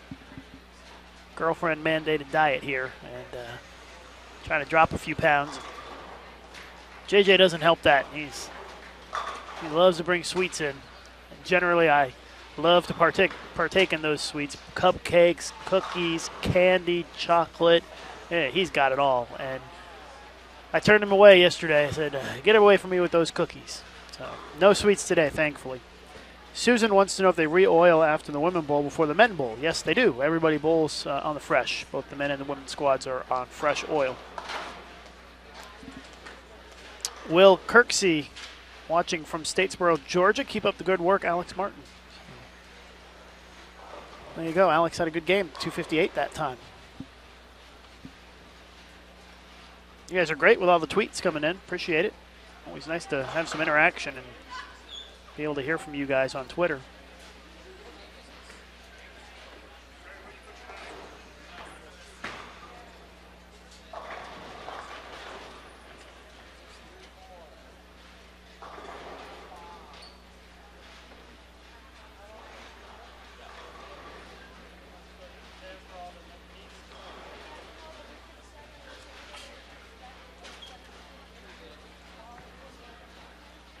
Matt Marler tweeting, rooting for my NorCal friends, Darren Tang, Riley Chin, Armando Godoy, Nick Adams, and Greg Thompson Jr.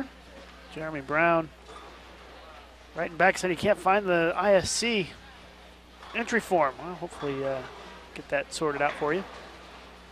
And David, yes, it takes a lot of willpower to stay away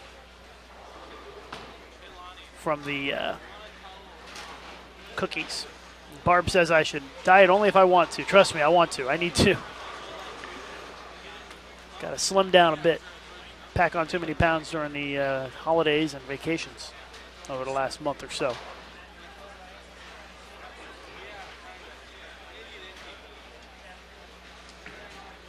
The key in being in Vegas is to avoid the buffet. That's step number one, and I have successfully done that. I'm on the Subway diet this week. Fortunately, there's a Subway here at Sunset Station.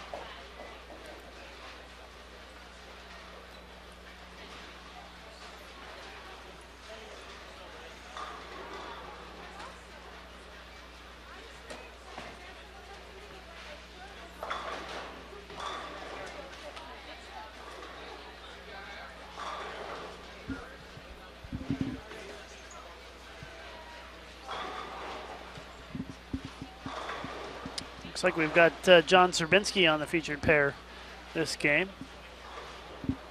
along with David Lance, Vince Biondo, Dylan Woods,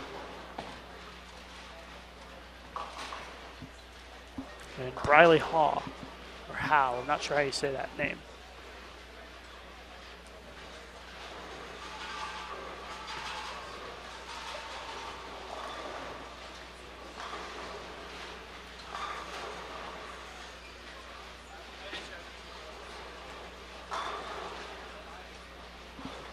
'53 and '54 is going to have, let's see here,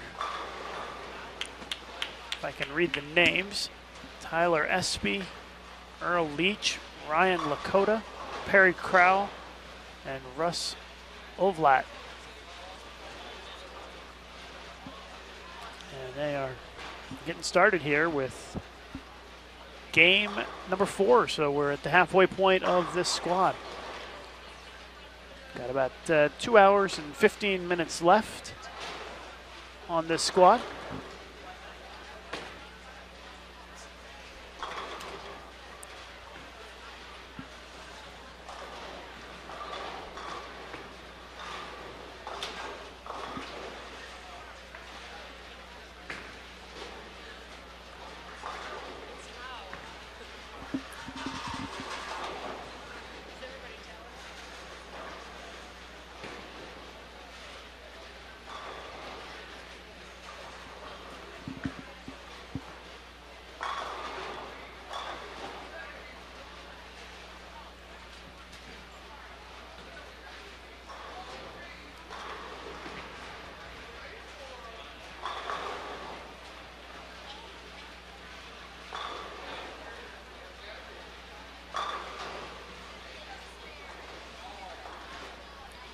Up to 9,800 subscribers here on our YouTube channel. If you don't subscribe, click that subscribe button right above the video you're watching, and you can join us here on Bowl TV. Sign up for the email alerts whenever we post a new video. It's pretty cool. You won't miss any of our awesome video features or tips or anything like that if you sign up for it. And all you gotta do is click subscribe. That's it. Pretty easy. And if you get us to 10,000 subscribers by the end of this tournament, I'll be a happy camper, because we only have less than 200 to go. And I don't see any reason why we can't get to 10,000 subscribers. That would be pretty great. Just picked up 7 more, so we're at 9810.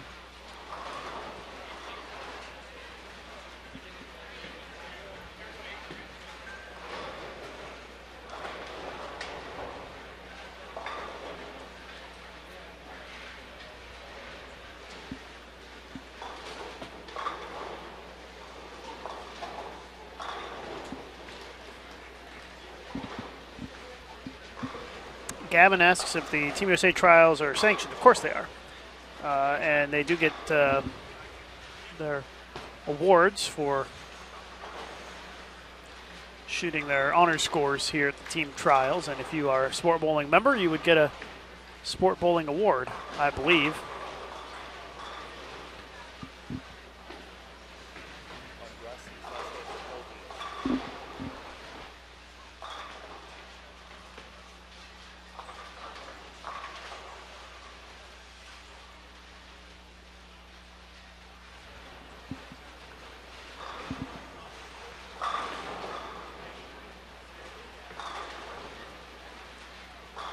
Getting people coming to me and let me know how to properly pronounce the last names. So thank you very much. I do appreciate it when people pass along the proper pronunciation of the names.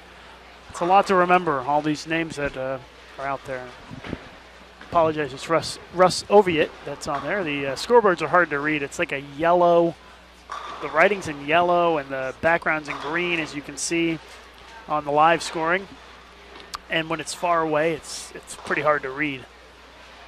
And it takes a while for the live scoring to catch up to what's actually happening here at in the venue. So they will already be a frame in before, or a frame or two in before it updates the live scoring. So I have to wait to see the names on the live scoring after they've already started. So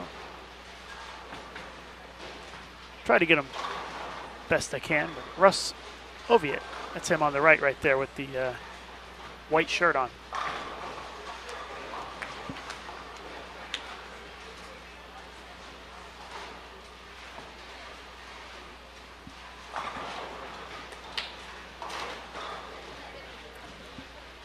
And you would think I would remember some of the pronunciations on some of these names because I do see the same people year after year, it seems. For some reason, it's hard for me to retain all of it. Guess that's what happens when you get older, huh? John Serbinsky there, back-to-back spares. John's at plus 148 today, so he's bowling good. He may find his way back into the overall lead in the tournament. Things are all said and done here today if he keeps this up. I'll have to wait for the updated standings to see exactly where his plus 158 will put him, 148 will put him. I imagine he's not first, but you never know.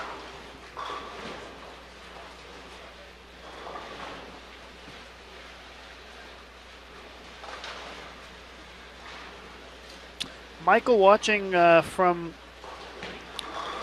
well, he didn't say where he's from, but he's saying, being from Orlando, do you ever fly on JetBlue? I'm a pilot for them. Actually, I've never flown JetBlue. I've always wanted to, but never had the opportunity. They just recently started flying to Dallas-Fort Worth, which is actually where I live. I'm originally from the Orlando area, but I live in the Dallas-Fort Worth area because that's where USBC is based. But they just recently, I think, started flying out of DFW. Maybe one of these days I'll be able to get on one of those planes. I'm kind of one of the types of guys who loves to travel. I like to fly a lot, which is a good thing because I do for work, but I do like to fly a lot in my personal time as well. Go on vacation and fly places. You know, it's always nice to get out and see the world sometimes.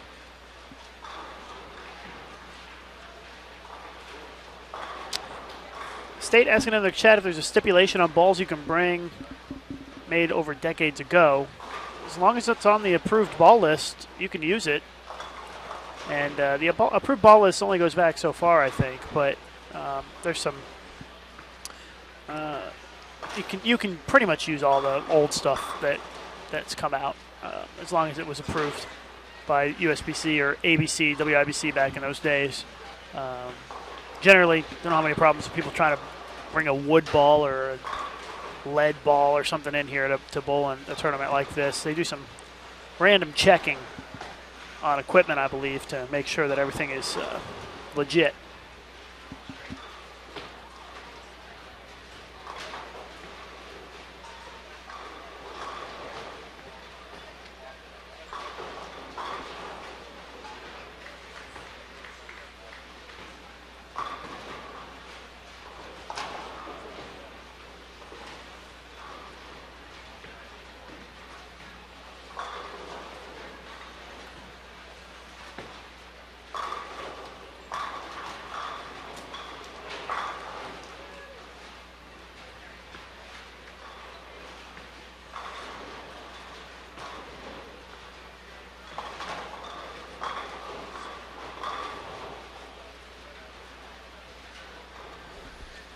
A lot of action going on in the chat. It goes so quick. That's kind of why I like the Twitter, to keep an eye on some comments from you guys, because the chat goes so quick sometimes that I miss out on what's going on. Question is, Yvonne wants to know if there's a limit to the number of bowling balls you can bring to these tournaments. And no, you can bring whatever you want, although it gets kind of expensive on the airplane, I think, to fly with too many bowling balls. So generally, I think you see a lot of people here with, 5, 6, 8 bowling balls maybe, depending on if they have a family member who came out with them that can check some bags for them. And then what you do is you change surfaces on the bowling balls to try to get different looks if you need to.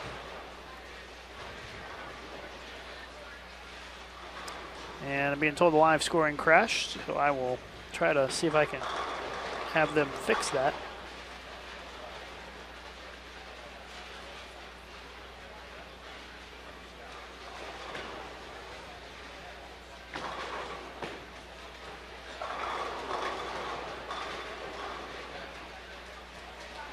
What's going on with the live scoring, for those of you who care enough to know the backstory on what's going on behind the scenes here at the trials.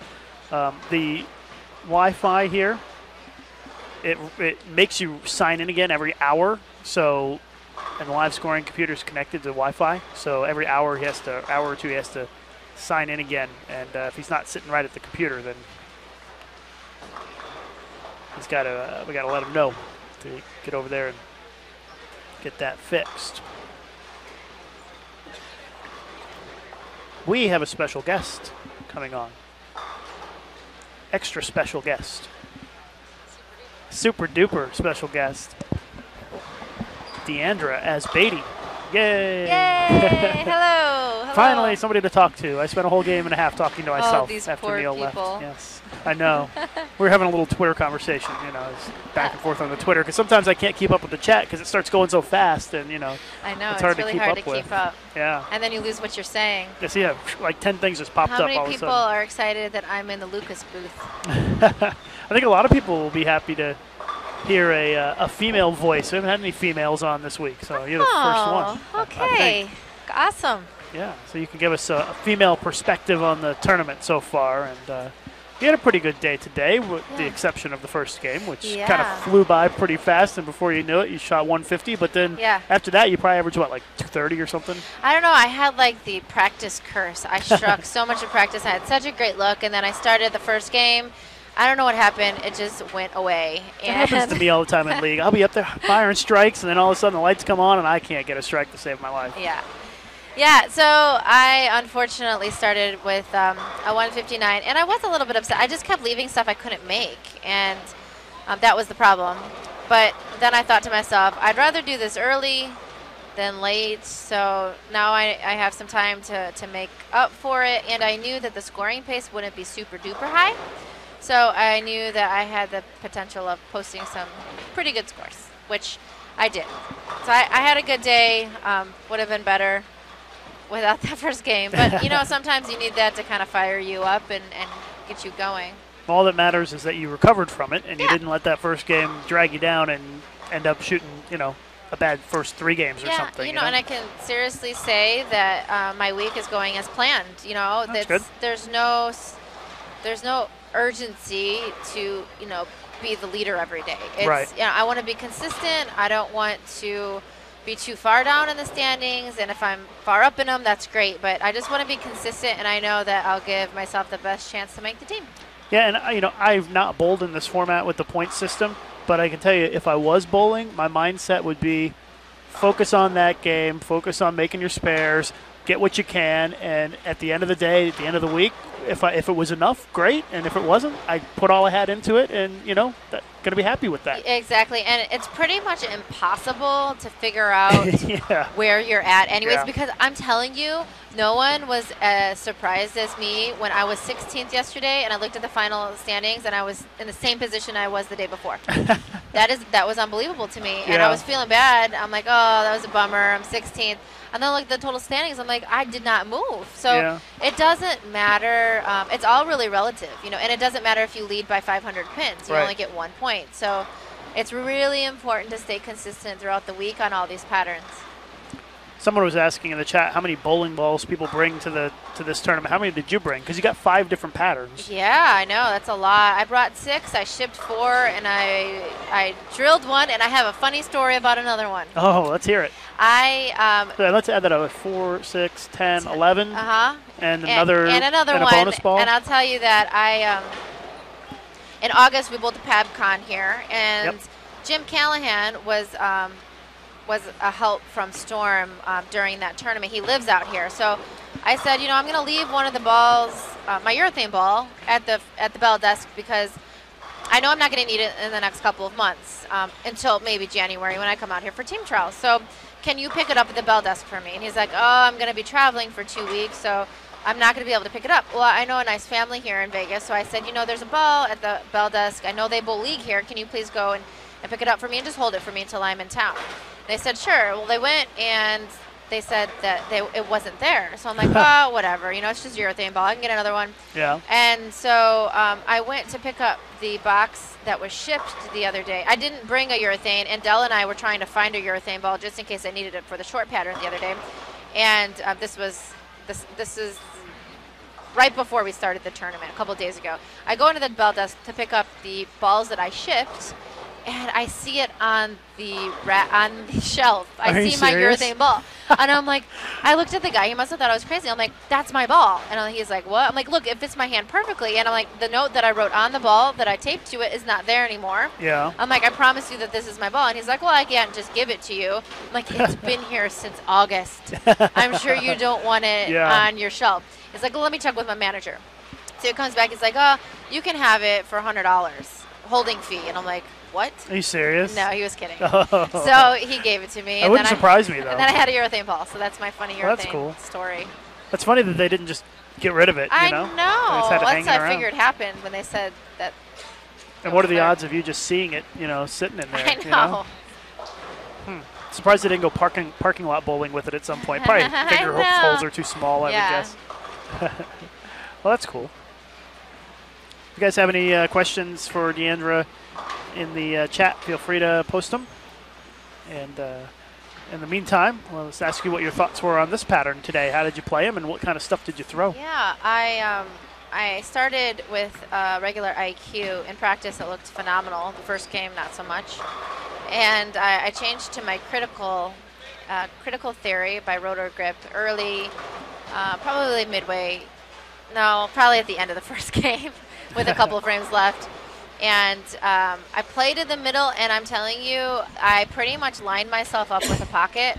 I stayed square to the pocket, and I threw it at the 3-pin all day today. I just wanted it to tip in because on this pattern, especially on the girl side, you can't look for your ball to do too much because it's not going to do very much. There's a lot of, there's a lot of 8-10s out here today, a lot of 5-pins, and it's hard to get your ball to drive. So my keys today were, make sure to stay square, be pretty slow, which I'm good at, and that's sort of my A game anyway. So I took my time, nice and easy, and making sure that I really rolled it off my hand. And the more I got around the side of it, the more the ball just didn't read the mid lane like it needed to. Got some people are tweeting me to pass along messages to you. Let's see here. Jason Druin says, I'm a huge fan of Deandra's Beatty. Share my tweet with her and please on air. You both rock. Thanks, Jason. John Burish. Congrats, D. Good comeback. Greetings from the Netherlands. Thanks, John.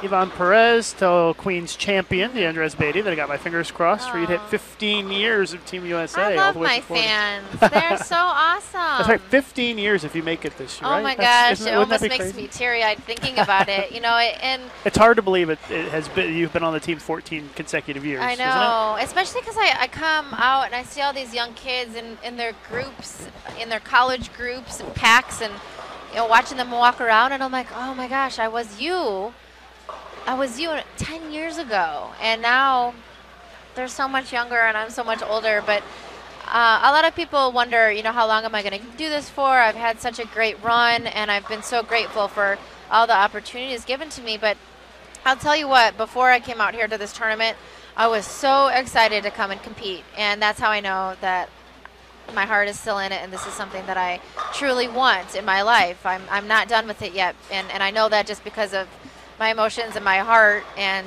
how I feel being out here. I was really excited to compete this year. I don't know what was different, but it's really great to be here, and it's awesome to see all the new talent. There's so much talent on these lanes, and they're so young, and I wish that there was more opportunities for these guys to compete. I mean, the girls and the guys, clearly the coaches in college and in high school are doing a fantastic job because they have produced some really amazing talent. So hats off to them. And, for those of you that wonder if you should be out here competing, there's so much great talent, but it's also such a great learning experience to be out here. And I'll tell you that I might have made 14 straight years, but I can remember years that I was 300, 400 under, and I was just out here to learn about what I needed to learn. And it's not something that you can expect immediate success at. A lot of us don't. You just learn. You learn what your weaknesses are, and you learn what your strengths are, and that's how you become a better bowler. I think I just got the updated standings in, so let's look at that real quick. Scores are pretty high on the men's side today. Adam Chase at 761. Oh my goodness. Matt Gasson 750. Cameron Doyle and John Zerbinski 748. Wow. Jay Futrell shot 300 last game, 737. Scott Norton at 725. Casey Shepard 723. Steve Lemke 721. We got 16 players who shot 700 or better for the first 3 games. Wow, that's pretty sweet. And can I just mention that I'm 400 followers away from beating you on Twitter. So for those of you guys listening that aren't following me on Twitter, at Deandra Beatty, I remember, I think it was, I don't know what tournament, might have been. It was after the Queens? Yeah, it was right after the Queens, and you were really trying to help me get more followers, and I really appreciate that. And I'm like, I can't believe I don't have more followers than Lucas. I can't believe it either. I think you're on air more than I am, so maybe that's why. Yeah, it could be. It's hard to say, but I'm at almost 2,900. I know. So 24, yeah. 40. You were further than that behind me before, though. Oh, so yeah. you've And I'm going to get a couple right now, I have a feeling. Yeah, and you should be way ahead of me. You're more of a celebrity than I am, for sure. Oh, well, everybody knows you. They all know you, too. Deandra Beatty is joining us if you haven't figured that out by now. It's and she's on Twitter at Deandra Beatty. That's right? Yeah. That's what I thought. I have that funky underscore in mind because without it was taken. There's a lot of Lucas Weissmans I guess. out there. There's 3 or 4, I think. Let's see if there's a question here. Susan wanted to know what ball you used on the short pattern yesterday. Oh, Susan. I used the dagger for most of the day, the Roto Grip dagger. Does it have like a little picture of a knife or something, a little dagger on it? I don't know. That's funny. No. It should. I tried my urethane ball in practice, and it just didn't look right. So I thought it would be more challenging for me to use that ball. I was able to actually get my feet in a little bit. I still was looking probably around 6-7 at the arrows, but the dagger up the back with pretty firm speed was actually okay. I mean, I think out of all the patterns, the short would probably be my least favorite, but I think I managed to be okay on it. Honestly, there was a run in the middle of the day yesterday that it was either strike or split, and that was really frustrating to me. And I left 4 pocket 710s.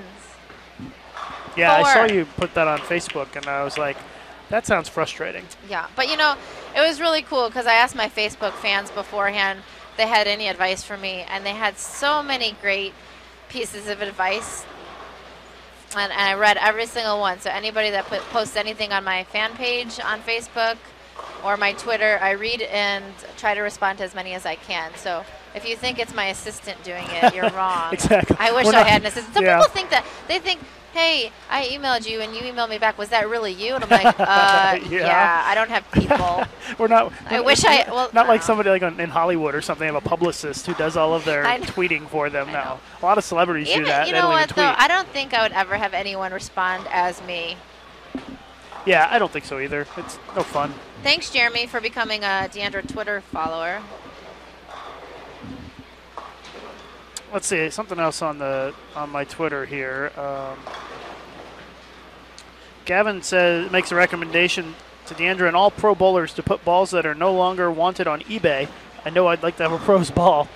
I don't know. You guys use get a lot of games on those balls though sometimes. Yeah, well, if you come out and be my caddy for the rest of the week, I'll give you a ball. Exactly. I promise.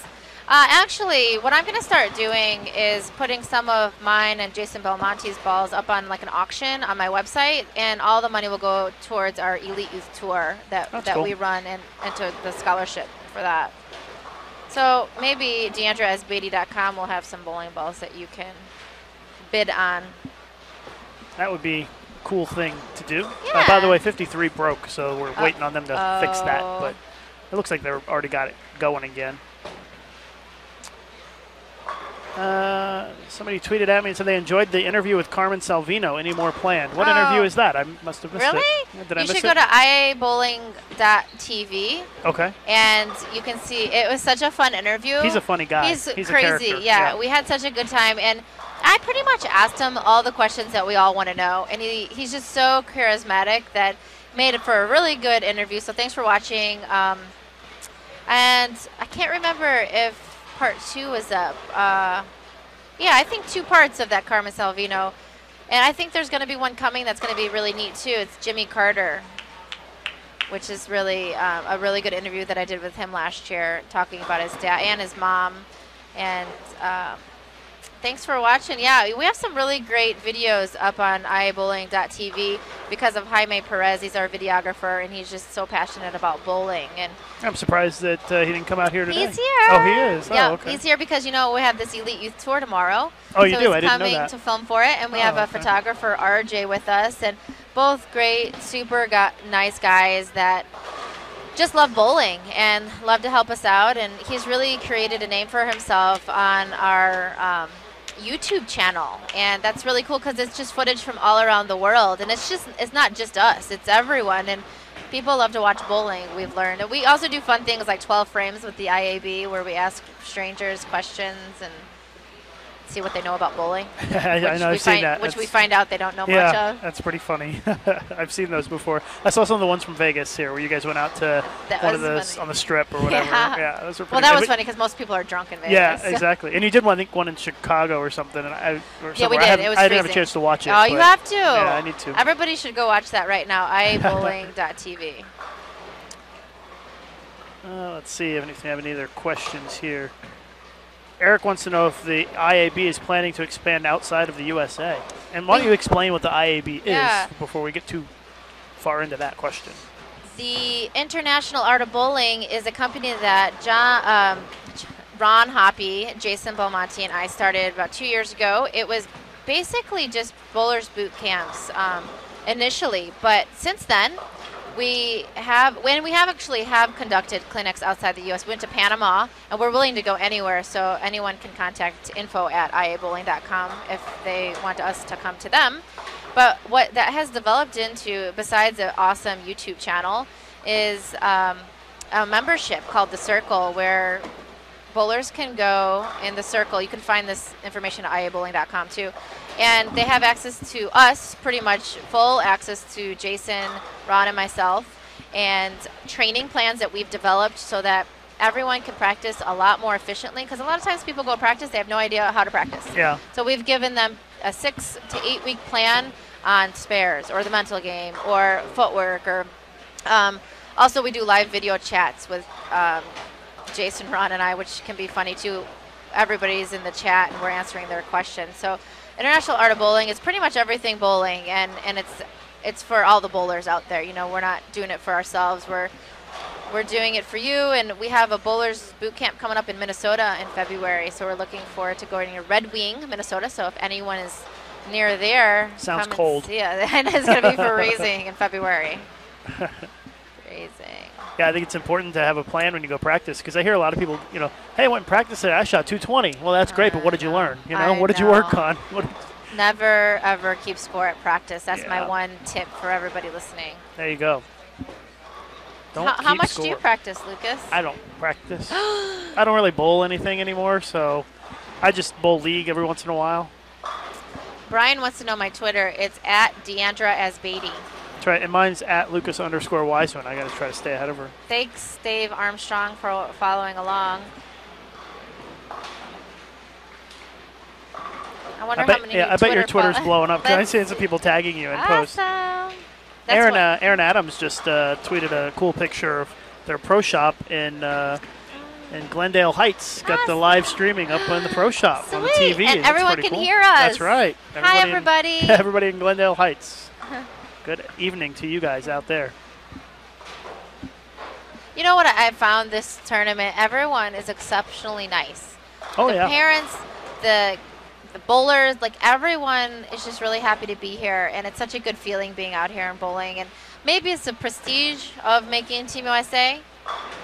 I don't know what it is, but I just know that like I get a really good feeling bowling out here, and everyone is just really grateful for this opportunity, and it's pretty neat to see. Yeah, it's really become a real gathering place for college bowlers too, I know. and young bowlers. You know, I mean, you know, I hate to say this, but you probably are in the minority for sure in this tournament, because the number of young people in this field far outnumbers the number of people who are not young people, for sure. And that's great, you know, because it's hard to make this team, but for everyone to come out and to give it a try, that's how you make the team. Yeah. You know, you can't get on this team unless you come out here and give it everything that you have, and there's so much talent out here. It's going to be really difficult for these coaches. It is. It's always challenging for them to make the decisions, and you know, we'll have to see on Monday night. We'll be announcing all of the selections right here live on Bowl TV right after the stepladder finals, and we'll see who they decide to pick for the team. And it's an important year because the World Championships are going to be in the United States later on this year. So there's a lot of people who desperately want to make it on the team so they can represent the U.S. in the World Championships. Yeah, definitely. Any other questions out there, you guys? Patrick Smith, can you ask Deandra for some feedback on the new Storm stuff, the Lucid Frantic specifically? The Lucid and the Frantic aren't that new. Yeah, the Lucid's been out for a couple of months now, right? Awesome. It's such a great medium ball. I feel like you can use it a lot of places. It's a good benchmark ball to throw first and then kind of move off of. But the new balls, the Sink and the Rain of Power, I've just recently thrown, and those are pretty fantastic too. The Sink is really good, fresh oil ball, and really rolly, and the Rain of Power is unlike any ball that I've thrown from Storm. It's really arcy, really rolly, and really strong through the pocket. There's a new gold ball, isn't there? Yeah, that's IQ Tour Pearl. Oh, yeah. Looks like a Rhino Pro. Yeah, it does. I haven't gotten a close-up look at it. I just see it from the distance. It does look fun rolling down the lane. That's the ball that I used in my one scene that I was in the movie, the Split. I saw you posted about that on Facebook. That's what I threw in my. Hopefully they show my strike in the movie.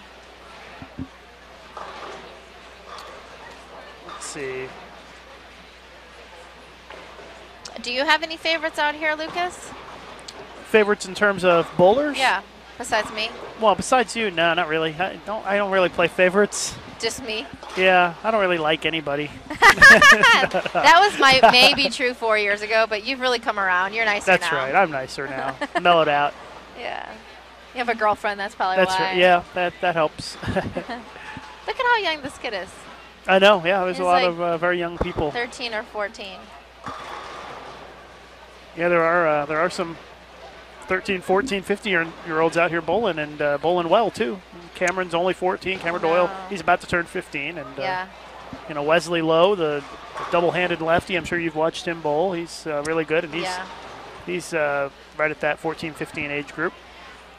Wow, I've got lots of questions, actually. Patrick wants to know, David wants to know why Bomo isn't my caddy this week, and I'll tell you that he's on his way here right now, and when he gets here, maybe I'll make him my caddy. No, he's coming in for the Elite Youth Tour that we're holding tomorrow.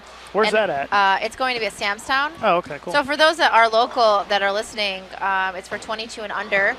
Starts at 2. We push the start time so that these boys can get over there after their squad in the morning if they want to. Oh, okay. Yeah, so it'll be happening while you're bowling? Yep. Unfortunately, I won't be able to be there for the main tournament, but I'll be there. There'll be live streaming finals. And oh, cool. Yeah, it should be pretty cool. We're going to guarantee $1,000 in each division that has 30 bowlers. Well, that's nice. Patrick thinks I'm the bomb, and I'm a Patrick fan now. I bet you are. David wants to know what your greatest bowling achievement is besides winning the Queens. Oh, that's so easy. Bowling achievement? Yeah. Or achievement in life? Bowling achievement. I know the life achievement is Madden, but or totally. getting married, one of the two. Yeah. My biggest bowling achievement besides the Queens, probably being inducted into the World Bowling Hall of Fame at 25. That was pretty unbelievable. I voted for you. You did? I did. Yep. Thank you. Yeah, that was really special, and it'll always be very special to me. I was the first American woman voted in the World Bowling Hall of Fame and the youngest, which is, I still can't believe it. I know, really, it's crazy, 25, isn't it? yeah. But, and people think that's just subjectivity, but it's actually based on a point system. It was, yeah. You have to have so many points to even be considered, and then it goes to a vote. So that was pretty awesome that you guys thought that I was worthy of that. Yeah, for sure. And it's based on how you have performed in world championships, zone championships, World Cup, those sort of events. And you have had a lot of success in those events.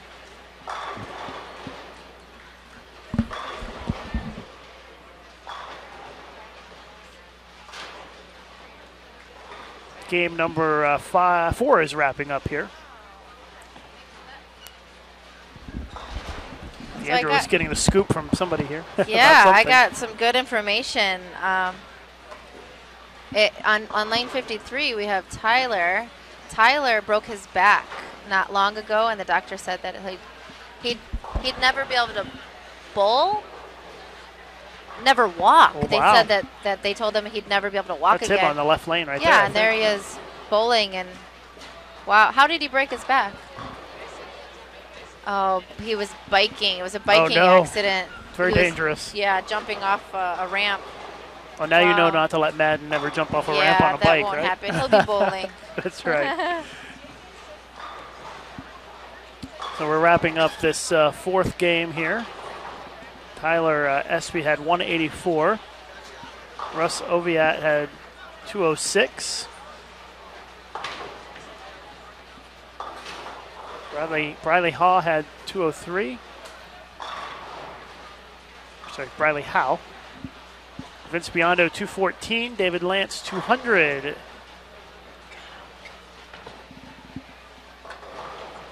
Dwight Woods 258. John Zerbinski can get to 204 this game, and that's kind of a low game for Zerbinski considering he was averaging almost 250 coming into this game, so he might be dealing with some transition here. He's about to come into the picture on the left side of your screen. 2 more games?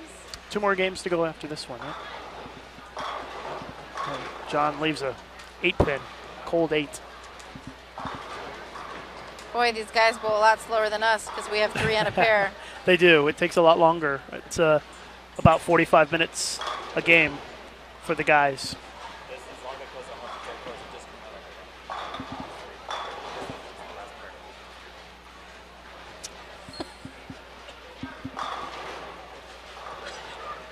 Watching live coverage of the Team USA trials here at Sunset Station Strike Zone Bowling Center in Henderson, Nevada, just outside Las Vegas. Lucas Wiseman, Deandra Beatty are with you for a few minutes as we watch the end of game number 4. If you have any questions for Deandra, please feel free to pass those along via the chat or on Twitter as well. trying to keep an eye on the chat best I can. It's going pretty fast. So if you tweet a question at me, at Lucas_Wiseman, get it for sure. Oscar Chan has the front 9 on lane 25. Just a little bit. How'd you know? We've got wow, that's new. Live scoring. Fix your microphone here. There we go. Yeah, we got. We have a 300? Yeah, he shot 300. It's our third one of the squad. Who is that? He's a junior. Yes, Youth. he is a youth bowler. Yep. Sweet. AJ Chapman also shot 300. Yeah, I saw that. And somebody else. Who else? Oh, this is a really high scoring pattern for them. It is. Jay Futrell had 300 as well. Wow. So three 300s so far today on this pattern. Strike King Deandra wants to know who your bowling mentor is. Jason Belmonte, right? No. I think he might be listening on his way from LA right now, and certainly Has he not got him. does he have the Wi-Fi on the plane or something? No, he's driving actually. Oh, he's driving. Yeah. Oh, wow. Well, hi Belmo, if you're listening. Yeah.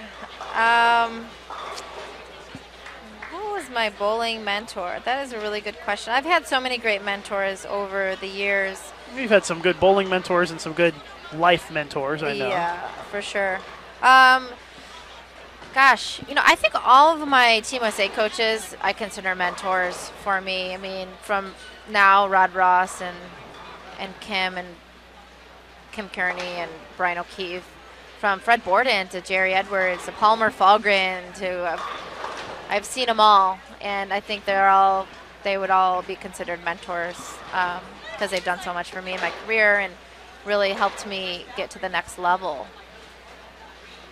I'm very grateful for all of them. There's a lot of people that you don't make it onto Team USA 14 years in a row without having a lot of people support you. And definitely did not do that by myself. Yeah.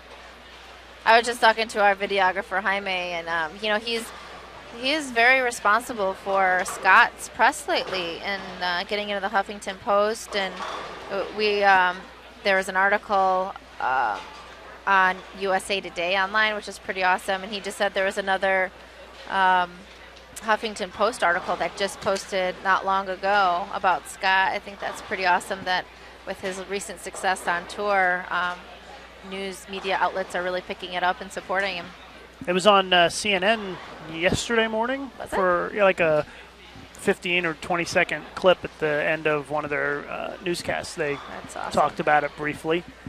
And, of course, if you haven't heard about it, all the hubbub is about Scott and his husband sharing a little kiss after he won. And it really wasn't even like a big kiss. I heard about it. You couldn't even see their lips, for one. I heard about it, and I'm like, oh, well, man, they must have been really going at it or something on ESPN. And it looked like more of a peck than anything. Yeah, but and you know what? To me, not a big deal. But Well, yeah, I guess it's a hot topic. It's a hot topic. And I guess it is a big deal because it's something that really is not common in sports. Yeah, well, it's 2013. Yeah, it doesn't faze me. It probably doesn't faze you. So, but it does faze a lot of people. All right, let's see if we have any more questions.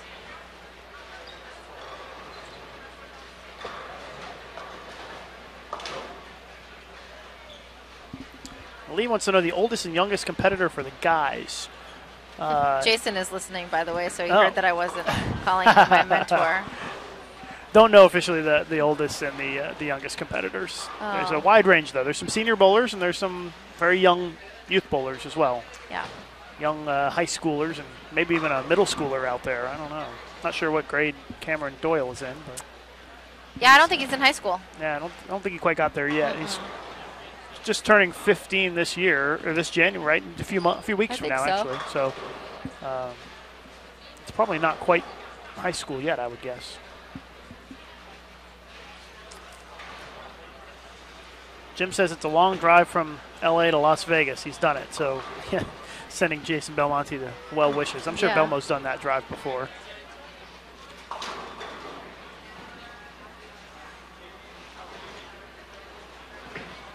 Do you prefer the older format of cutting after 24 games and going to match play as opposed to the points system?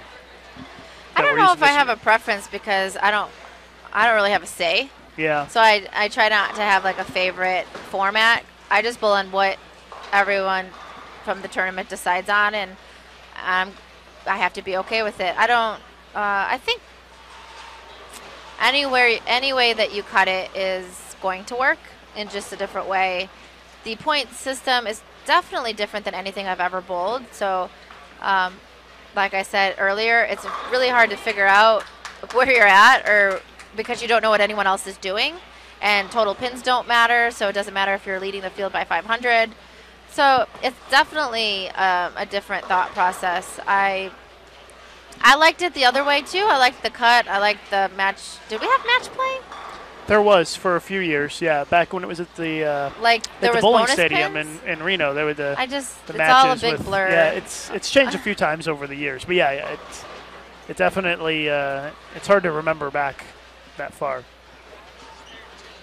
Oh, we just were informed that Briley Howe is 13. He's 13. Huh? There you go.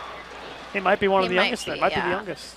And I think that that Darwin Weimer, who's on this pair right now, I think he's the oldest competitor, because Neil was telling me earlier that he was born in 1945. So I'm pretty sure he's our oldest competitor, and I've seen him bowl in quite a few events.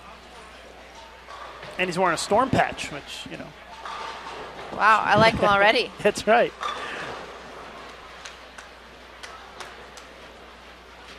Lee has tweeted at me, wants to know how many father-son competitors have competed in the trials. That is not a stat that I have, unfortunately. You're supposed to have all the stats for everything. Yeah.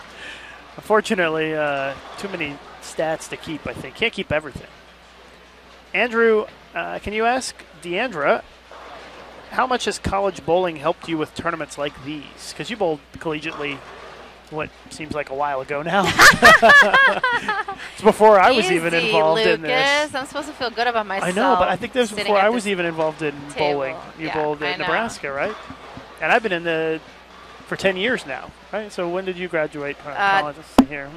2000. Yeah, it's before that. You know what? I'm not ashamed of it. 2003, I graduated. Okay. Well, there you go. My last year of college bowling was 2004. And that's the same year. 2003 is the same year that I started working for the bowling. Oh, yeah, and I got married that year. Yeah, good year for you. Can you believe that? Good year for us. I know. It was that long ago. By the way, EJ Tackett, Zach Hattori, and David Schaefer also on this pair. Yeah, it's a good pair. So, what was the question? How much has college bowling helped you with tournaments like these? You know what? I don't know if it specifically helped me in tournaments like this, but it's definitely helped me become a much better bowler. You know, when you're in college, you have your teammates to lean on, so it's totally different mindset than being out here all by yourself. College bowling was some of the best times of my life, and I was just very grateful to have University of Nebraska, the coaches Bill Straub and Paul Klempa there that really took my game to the next level. They pretty much taught me most of what I know about bowling, and I just will always be very grateful for that. So I don't know if it really helps me in situations like this, but overall as a bowler, it has helped me a great deal. The other pair, we've got I can read the names on the scoreboard. Sometimes these colors make it hard to read from a distance. Marshall Kent is on 51 and 52, as is Rhino Page. So that's our first look at Rhino. Riley Chin, Forrest Kritzer, and Brennan Howe. That's who we've got. We'll stay over here and watch Marshall Kent throw a shot.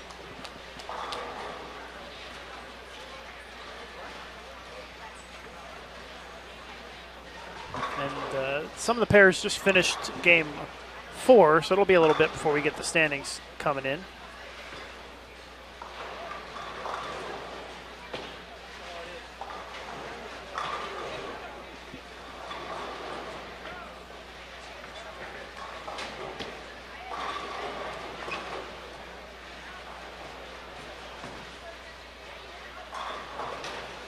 And that awkward silence you hear is both of us being distracted by our phones at the same time. Jordan wants to know, and I can't answer this, but do you have any information about the Combine? And I coach Jordan, and hi, Jordan. Thanks for the bowling Combine for college prospects, they've had it 2 years in a row at the ITRC, and I'm 100% sure it's coming back, but I don't think any information has been released on it yet. But you can keep an eye on bowl.com and bowlingitrc.com, and once it is available, we'll post it there and we'll get the word out. But I would guess it'll probably be in that same time frame, August again this year. Although it may not, because the World Championships will be going on, so they'll have to try to fit that in the schedule, because the coaching staff for Team USA also are the ones that do the combine, so they'll have to figure out the schedule for that. Yeah. Got a good question from Taylor. She wants to know what advice I could give a 20-year-old girl who has been most improved of the year and is continuing to get negativity from many.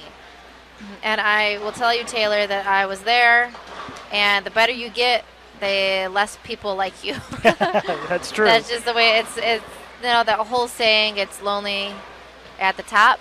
I've definitely felt it, and I know a lot of really good bowlers have as well. So my suggestion and my advice to you is, you have to just focus on you and be the best that you can be, and be grateful for those that are around you, and have respect for everyone, even if they're trying to pull you down.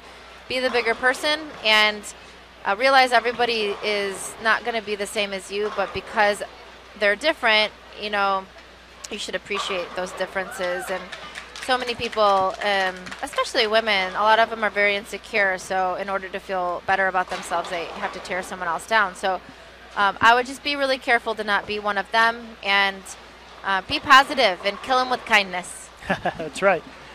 And you can't worry about what other people think or say. Just have to focus on the positive, even if somebody's being negative toward you. And if you do have somebody who's putting negative vibes toward you, don't associate with them if you can. Yeah. That's all you can do. Can't make everybody happy, no matter how hard you try. Nope. But you can control how happy you are. That's right. And that's what everyone needs to do. I just saw Rhino throw that shot. I don't know if anybody saw, but he's really deep. He's like almost in front of the ball return. Yeah. I thought he was bowling on 52, but he bowled on 51. And I'm like, oh, what's going on here? Wow. So Rhino's really deep. We'll get a better look at it when he moves over to 52 here in a minute.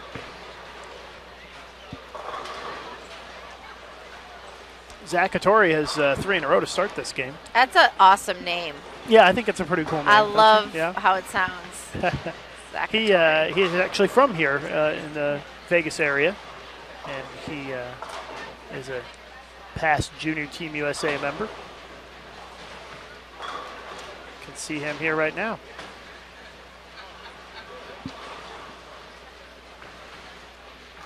He's up on the right lane, anxiously waiting for those updated standings to come in. Let's see if the scores kept going up or not.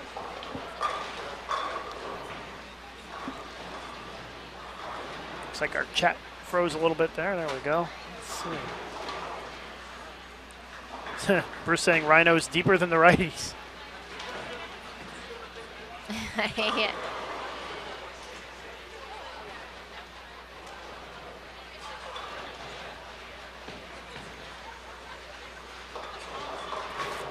Matt wants to know how old you were when you started bowling.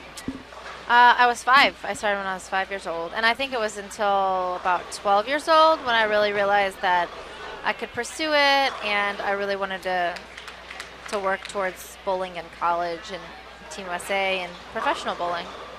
All right, so Rhino's going to be up here in a second. I think it always cracks me up when I see some of the players who are used to the one pair courtesy rule and some who aren't, because it really can mess things up. But you know what? I'll tell you that these girls are awesome. They've been doing awesome at it. And last year and the year before, it was kind of a challenge because it is new. Yeah. But they were awesome at it. It's just really hard with our squad because we have 3 on a pair, so it always feels like you're up. Rhino is so deep. Yeah. He's almost standing in front of the gutter cap on the right side, which you don't really see lefties try to play that deep very often. I've never seen any lefty ever do that. Yeah, ever. and well, he's minus 13 today. He shot 220-something, 227 last game. Maybe he's trying something. Yeah, maybe it worked last game, and that's why he's moved in there. I don't know, but he must feel like he needs to be in there. Because Rhino's a great bowler, and he knows what figure he's it doing. out. Yeah, if he's in there, it's for a reason. Yeah. EJ's pretty deep too, but EJ's got that high rev rate. He can get in pretty deep and still get the carry for sure.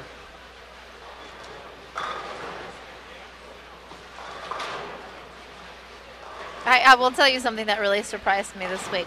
Okay. I am so surprised at how many, when we're bowling the 8 a.m. squad, Yeah. how many guys are down here that are bowling the tournament before we even start with their girlfriends or significant others. Because I'm going to tell you this right now. If I was with somebody that was bowling the tournament, I'd be like, see you game 3. You better not be there when I start because they need to get rest. And there's so many guys Yeah. that, and then you know that the girls are up that early for them. And that's great that they have such great support. But you also have to focus on yourself. And you have to be ready and prepared. And it's exhausting, waiting around all day and watching bowling and then bowling in the afternoon. Like, I was exhausted yesterday after I was done. I felt like I bowled 30 games and I bowled 6. Yeah, I feel like I bowl 12 games every day and I don't touch a bowling ball, Yeah. because I sit here and I watch the bowling and I live through them and, I know. But the format of this tournament is not too bad because usually done by 5:30, and there's Marshall Kent with a strike. And so if you wanted to get to bed, at a reasonable hour, you can. And it's not too early in the morning we start. I don't remember the last time I slept as good as I did last night. I staying by myself, so there's no one in my room. There's no little 2-year-old saying, I was going to say, yeah, there's no Madden. Mommy! And do you still have the little monitor in his room so you can hear what's going on in there? Yes, yep. You hear him in the middle of the night? No, I shut it off. Oh, do you? He might cry, but I just, no. Lock the door and shut it off and let him cry it out. Yeah. Yeah. So I went to sleep so early last night because I was so exhausted, and then I set my alarm for 5:30, and I woke up so startled because I'm not used to being in such a deep sleep. I thought it was like running late, but it was really nice to be well rested for my 8 a.m. start. Yeah, it's nice. You get a pretty long break because when you bowl the morning squad, you don't bowl again until the next afternoon. So you have almost more than 24 hours off. I know. So it's really weird. Yeah, I guess you got to find something to keep yourself occupied. Yeah. Tomorrow morning, actually, going to go over to our tournament in the morning from 9 to 11. We have a training session on the pattern that we're bowling on the pattern that the kids are bowling on in the afternoon. So I think I'll go out and help out there, and that will take up some of my morning, and I won't feel like I'm just waiting around. Is Belmo going to be sticking around for the end of this tournament, or is he going over to LA for the Chris Paul event? Yeah, he's actually coming in for the Chris Paul event, and that's why when he said he's going to be here and he knew I was in Vegas, he's like, we should do an EYT in Vegas, even though you can't be there for the whole tournament. I can be there, and we have an awesome tournament director, Andy Dirks from Iowa. He's here with Robert, who's also helping to run the tournament, and I'm like, yeah, I think that's a great idea. And so he's coming in, and I think actually I'm going to make him, I should re-say that. He's going to stay / I'm going to make him stay for the 8 a.m. squad on Monday. And then he'll probably go to L.A. Gotcha. that day. I think they just need to be there by 3. So. Oh, I think I just felt your phone buzz. I wonder if that's him saying, what do you mean I'm staying to help you? Oh, yeah, by the way, Jace. It's like, how much are you paying You're my coach Monday morning. You don't need a coach. You're doing all right by yourself, right? Yeah. Do you have anybody helping you out this week? Del Ballard's been an incredible help from Storm. I can't speak. He's one smart guy, isn't he? He's so smart, and Storm is just such an amazing company to work for. I've never worked for a better company. I'm so grateful that they have me on staff, and they sent us Del, because unfortunately, I don't know if you heard or not, but the rep out here for Storm is Jim Callahan. He just had a heart attack. Yeah, he just told me about that yesterday, and I was like, I can't believe it. So that was super scary, and I'm glad he's okay. I told him, there's other ways that you could have gotten out of coaching me this week. You didn't have to go and have a heart attack, but Storm was nice enough to send Del out here to help us out, and I know at least Leanne and I are very grateful, and I know he's been helping Rhino as well. Yeah, there's a lot of people throwing Storm stuff out here. A lot, yeah. A lot of Storm stuff rolling down there. It's really good to see. They are the bowlers company. They are, and that's probably why they sent the ball rep out to take care of you guys. Yeah. So thanks, nice Storm. To see. And Del is, of course, come by and sat with us for a couple of times, so that's always nice to hear from him because he's so smart and can offer so much insight on the patterns and breakdowns and all that stuff, and so it's nice to hear. He didn't sleep the night before the short, and I said, I was kidding, and I said, oh, were you worried about Leanne and I? And he's like, actually, yeah, that's why I didn't sleep. That's what he said, yeah. He told us the same thing. I'm like, what? We're always going to be okay. Like, it might not be our best pattern, but I think that's cute that he cares so much. He does. He takes it very seriously, and does. I imagine he takes great pride in when you guys do well, and it hurts him when you guys do poorly. So yeah, because he feels it. You know, yeah. he's invested. Yeah, you get emotionally invested when you coach people like that. EJ's got a pretty decent game going here. He's got 3 in a row. Just left a 10-pin though, a little weak 10 action there for EJ Tackett. Jason says, so he is still listening. It's like he's in the booth with us. he says Rhino should probably move more right, and he'll watch me Monday morning for a fee. If Belmo's watching the live streaming and driving at the same time, that sounds dangerous. I know. He's listening. He's listening, okay. Or no, because he did see He said he saw rhinos. No, so. we talked about it. Maybe oh, he's okay. not Maybe he's not driving. Yeah. Well, isn't that driving through the desert, like between here and there? So maybe there's no cars or anything. Yeah. I don't know. I'll tell you a normal Jason story. He flew into LA and he was renting a car to drive here, and as organized as Jason is, he couldn't remember what car company he rented. That's funny. It took him an entire hour, and he had to contact our tournament director, who he forwarded the email to initially to figure out that whatever company it was. So I don't know how many years it's going to take this kid to learn to keep it more organized and create a folder that says travel and just keep everything in it. Exactly. That's what I do. Yeah. So he would have been here, a couple hours ago. He had his stuff together. Couldn't find his rental car, huh? Yeah. That's pretty sad. It's pretty typical, actually. Stick to the bowling. And get a travel agent. That's Kimberly right. said she'd do it. No, she won't do it. She's too busy. How about just print out your reservation and put it in your bag before you leave? That's and then good. you Something can my mom would have do. it. So old-fashioned to have a piece of paper anymore these days. Yeah, but it is. if you can't remember. It's pretty cool. You can go through the airport with your ticket on your phone and just show them the scanner thing. I do that all the time. Yeah. Paul wants to know if a lot of college coaches don't really bowl anymore. That's kind of happening. Yeah. Some bowl, some don't. Yeah, I mean, you've got Josie Ernest, who is a great coach and still bowls, and Christina Fromm. Yep. And I think Coach Straub and Coach Klempel bowl a little bit, but just not competitively. And Coach Straub was on tour for a little while. Yeah. Have you thought about coaching collegiately at all one day? Yeah, I coached the guys team at Nebraska my last year that I was there, and I was out of eligibility, and I loved it. I mean, I absolutely loved it. I would definitely consider. Because that's become actual legit career now with some of these NCAA programs where they pay pretty decent money for their coaches to coach the program. Yeah. The ones that take it real seriously. It would have to be close to me. Yeah, because I'm not leaving the Chicagoland area. Yeah, my parents wouldn't be happy about that. You never know. Maybe one day that'll. Nah, probably not. Happen, but. I'm not moving to Texas. I know you want to see me more. But. Texas is nice. There's no snow. Well, there is occasionally, but not very often. It's not like Chicago. I know. It was really cold when I left. So do we have standings? Let's see. I haven't gotten any update yet. I think they might have got it a little bit out of whack. I see some of them are just in the second frame down on this end down here. So I'm guessing that, and then they got to wait till everybody's done with the game before they can send out the standings. I imagine it'll be pretty soon. But it looks like some of them just getting started with this 5th game. For some reason, we've had 2 foursomes on 53 and 54. So anytime that happens, they start to speed up and get going pretty quick on those pairs. Marshall Kent sticking his hand in front of my camera. Like you don't get enough attention. Yeah. We should tell him it's a 10-pin penalty for disturbing the live streaming. Disturbing us. Oh my gosh, I saw Coach Kim's little daughter. Yes, Ava. Kim Terrell. She's right here. Oh, she's sitting on the table down here, right over on this table. Oh my gosh! I might take her home. She's is really cute. Beautiful. She's so beautiful. She walks with this lean back.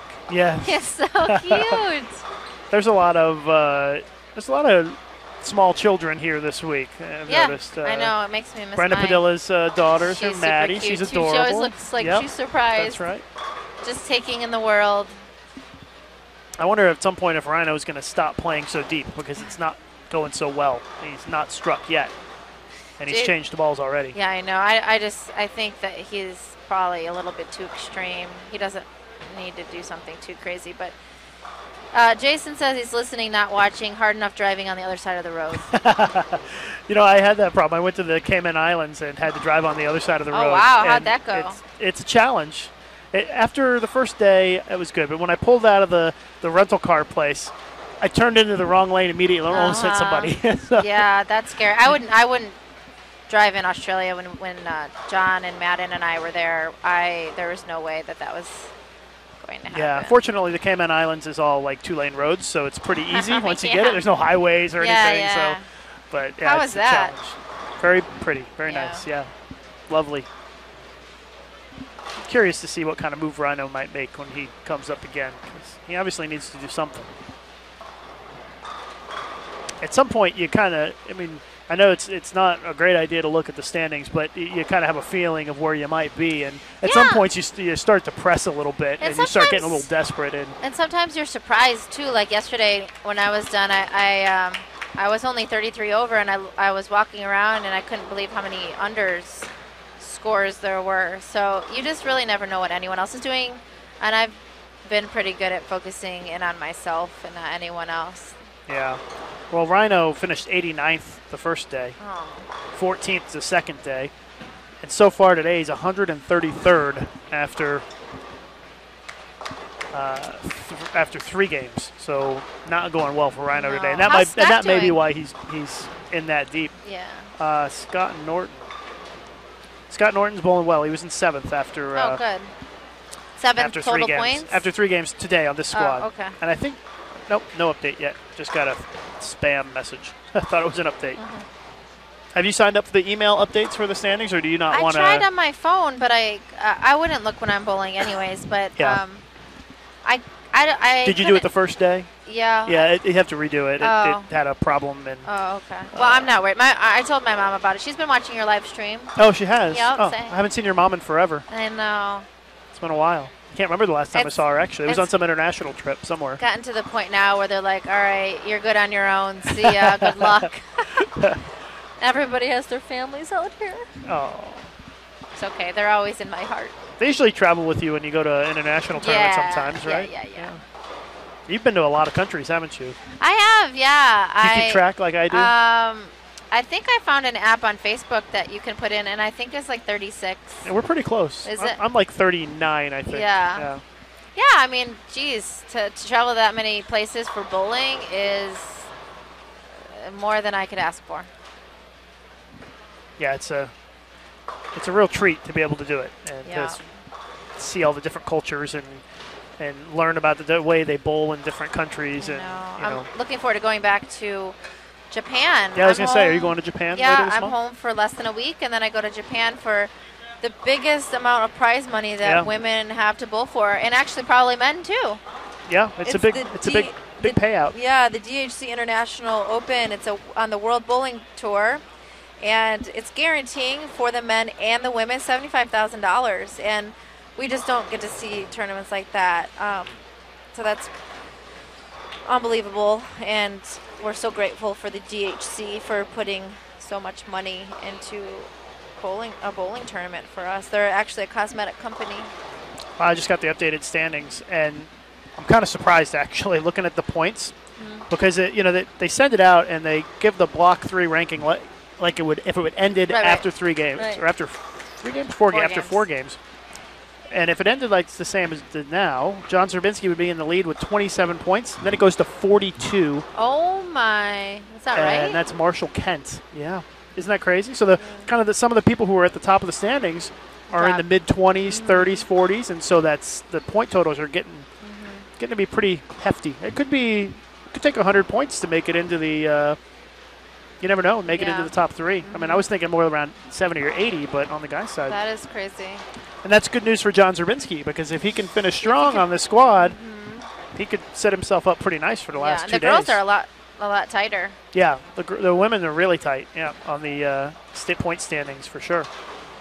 Rhino's still playing that inside angle, And he's finally literally gets a strike. sliding in the right gutter. He is. Yeah, that's something to see right there. You don't get to see that very often. It's pretty rare.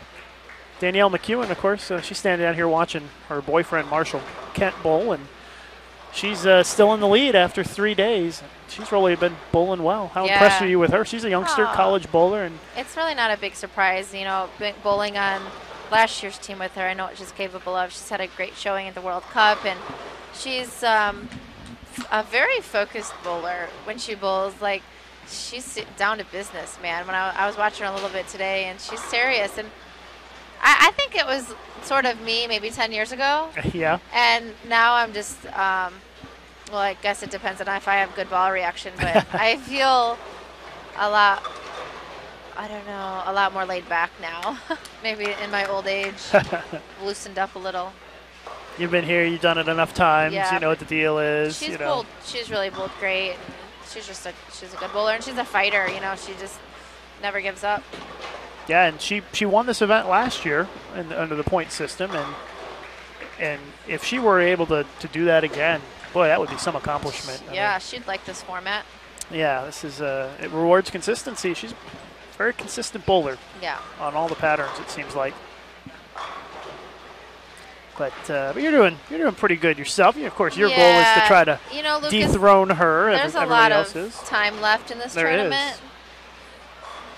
Have you looked at the standings at all? After I did today? Actually. Yeah. So you're in fourth place. Yep. Pretty good, and you've got a. I can win it though. I sixth, have enough. 16th and 4th. Yeah. So and you're only a handful of 8 points behind first. Yeah. 10 points so behind it's first. It's really so. anybody's. I know I'm in a good position, and I'm just going to give it everything that I have, and hopefully, I really want to finish in the top 3. That's my goal, and I'm sure that you would love an opportunity to bowl another World Cup. Yeah, right? Because that's a lot awesome. of fun. Well, it depends on where it's at. Is it in Vegas? We don't know. We don't know yet. It very well could be in Vegas. You never know. You know what? I'll tell you what. My number one place I've always wanted to travel was South Africa, and then I got to bowl the World Cup there, and that was really special. My family all came, and we got to go to Cape Town, and it was got to pet some lions and stuff, right? Yeah, it was really neat. And that was my second World Cup. If I could bowl another one, that would be amazing. Yeah, I remember the first one was in Venezuela in Caracas. Actually, that was my third one because I went to Portugal in '99. Yeah, and then I won in. Yeah, you won in Caracas. Yeah. And I remember taking the pictures of you at that event because I was there, and they had this weird, devil-looking mascot that was. It's my favorite trophy. Yeah, you still have it? Oh, are you kidding me? That's awesome. It's in my guest bedroom. And it looks so fragile. Like we were worried about. It is. I put it up high so no one could get a hold of it because it looks like it could just the clay could just crack off. Yeah, it's crazy. It's definitely my coolest trophy. That was some experience bowling going to Venezuela because that was there were guys with swords that were guarding the doors and machine guns everywhere and police escorts every day. I know. Some of the things you see. Can I just share a quick little story about my Madden just because it reminded me of my Queen's Trophy? Sure. Let me just give the scores real quick for this pair because they're almost done. EJ Tackett 206, Zach Katori 222, and he missed a single pin in the 10th. Darren Weimer 178, and David Schaefer can shoot 215. Please continue with the Madden story. So Madden's obsessed with two things lately: the Bulls. Yes. Bulls. All he wants to see is the Bulls, and bowling. And all he wants to see bowling on TV is two people: Jace, or Mommy. So we have watched the Queen show because it's the only show that I have in my DVR.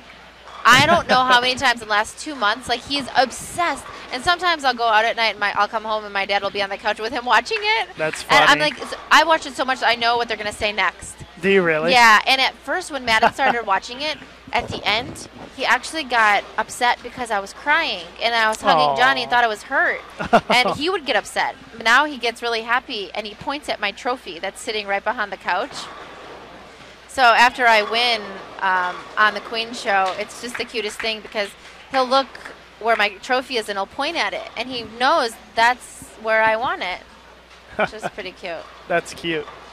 I'm sure he likes watching Mom bowl on TV. Yeah, and now that we have a show of Jason on our DVR finally, We can pull him up anytime. I mean, it's gotten so bad that he makes us look him up on the iPad. Really? When he wasn't in our TV, yeah. That's funny. And I would just put in his name, and he would pick the show that he wanted to watch, and it was always the 300 show. That Really? Yeah, it was. It's pretty cute. He's getting to the point where he can now understand everything and remember it, and that's good. He's going to be a big bowling fan, I'm sure. He really is, and I'll never push it on him, but he really, truly does love it right now.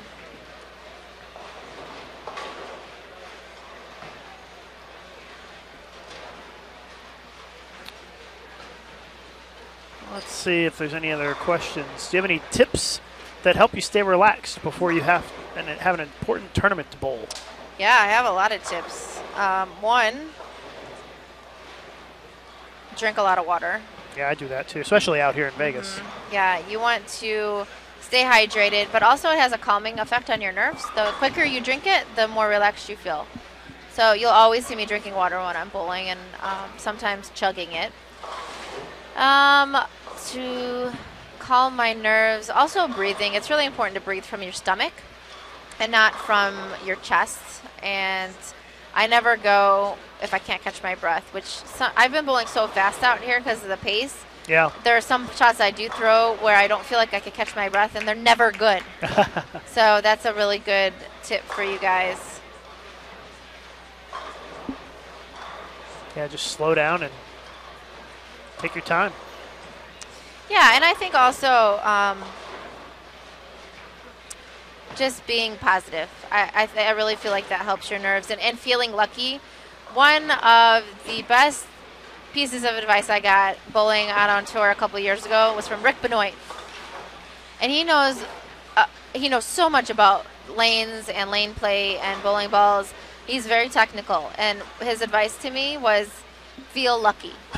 And I'm like, are you kidding me? I'm struggling and you're telling me to feel lucky? But I get what he said, because if you think about it, the more perfect you try to be, the more tense you're going to be. But if you just go up there and you have a really free spirit about you and you just feel like, okay, I'm just going to get lucky, I don't need to be perfect, you'll be amazed at how the pins fall your way. So feel lucky. It doesn't really work when you're gambling, though, unfortunately. My advice for gamblers is don't gamble. Don't gamble, yeah. I put $10 on red the other night and $20 on red, and I lost it. And then I had $5 more in my pocket, so the gambler's mentality. I'm going to chase it. I put it on red, and it was black. Oh. But I'm not a really big gambler. That's when you know it's time to stop. When you. I know. Oh, well, that's why I took $25 down with me. Yeah, you leave the rest of the room. Yep. That's funny. Let's see here. Looks like I got to refresh my chat here. So if you have any questions, please repost them. I don't know how long you want to stick around. You can stay as long as you want, or you can go whatever you feel like. Well, it's been fun. I'll stay a couple more frames. If anybody has any last questions for me.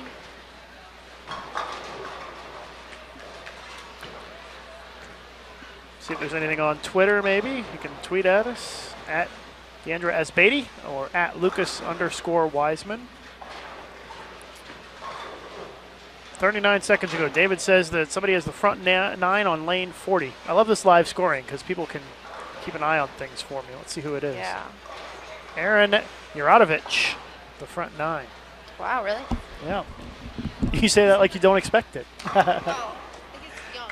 He is very young. Oh, Deandra's got to take a call real quick. Aaron Juradovic with the front 9 on lane 40, the youngster.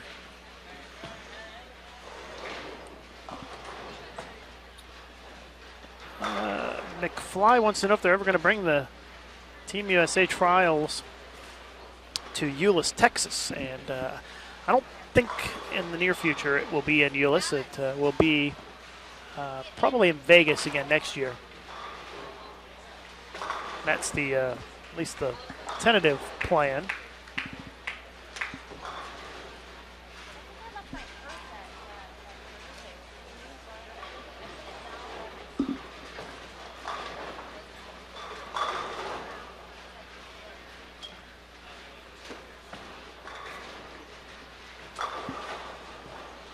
Sounds like we might have an emergency brewing the Asbady front. Hopefully what I heard is not what is happening.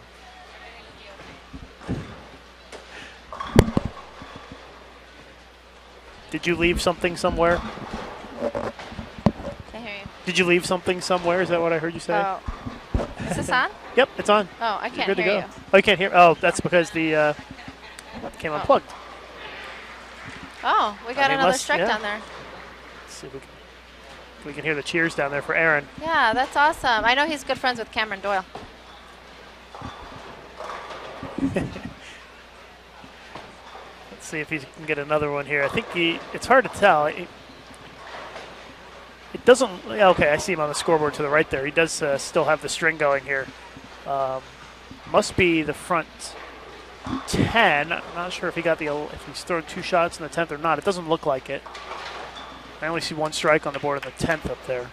So we'll let you know. We'll keep you posted here. It's off camera, of course. Everybody who shoots 300 doesn't do it anywhere near the cameras. That's because you're a jinx. Yeah, I know, but that's what happens when you only cover 4 lanes out of 70. I know.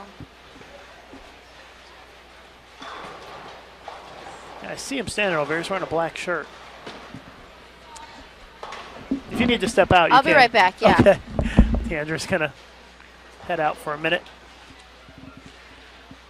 Thanks to Deandra for sitting in.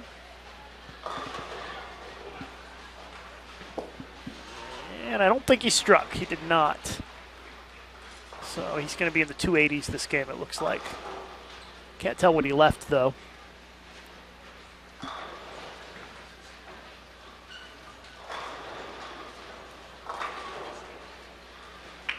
We've got one more game to go once this one wraps up. And we are just finishing up the 8th frame, it looks like, on 51 and 52. Still waiting for bowlers to come in on 53 and 54. They should be coming in just a minute. So we've got about a frame and a half to go here on this pair in Game 5, and Game 6 will be coming up after this.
So just kicking off the 10th frame here on 51 and 52. 53, 54 has been on for a while now. They only had 4 on that pair. And we'll run through the final tallies here as they start to wrap up. Marshall Kent up on the left lane can strike out for 258.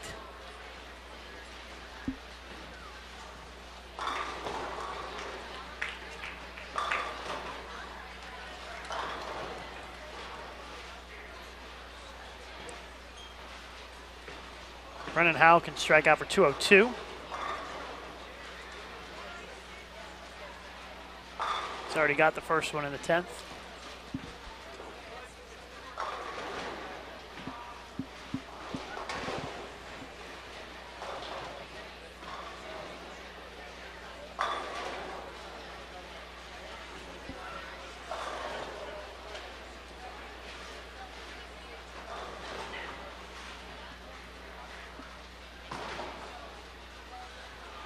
Marshall Kent looking to get another one here in the 10th frame.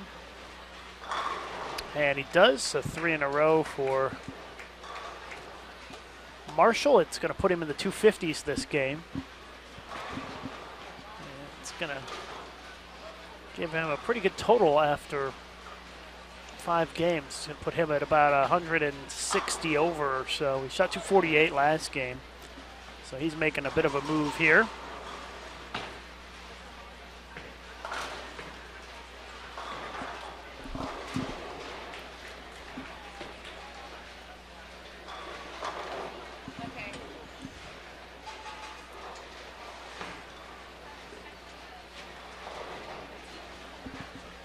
Deandra's back. I'm back to say goodbye. Okay. I didn't want to leave everyone like that, but thank you for all your awesome questions. And Lucas, thank you for having me here, and it was fun. You're doing a great job. Thanks for everything you do for bowling. Thank you very much. And as you know, you have an open invitation to come sit up here anytime that chair is empty, because I always love to have the company. Makes the time go much quicker. It makes the time go much faster than sitting here by myself. I bet it does. The people appreciate to hear from somebody other than me. I can only talk to myself so long before I eventually get tired of hearing myself. And go crazy. Exactly. And make everyone else crazy. That's right. Well, thanks for coming in, and good luck tomorrow in the next round. And we hope that things continue to go well for you, and that you get up into the top 3. Yeah, me too. Thanks a lot. See you guys soon. Bye. Thanks, Deandra.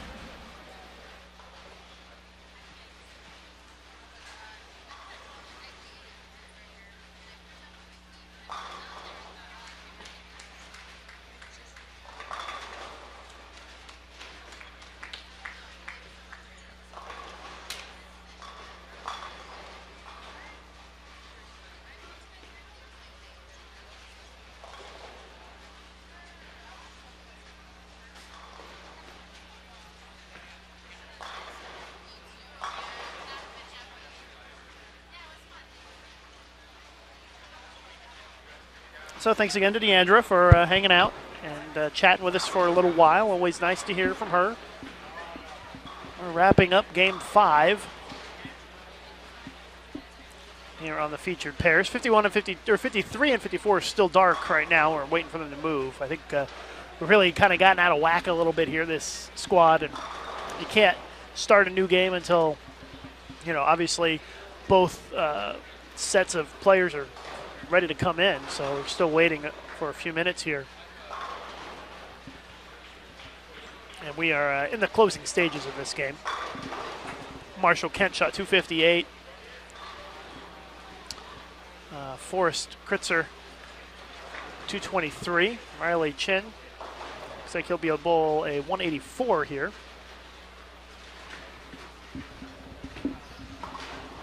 Rhino Page can strike out for 204. Rhino clean, but no doubles this game.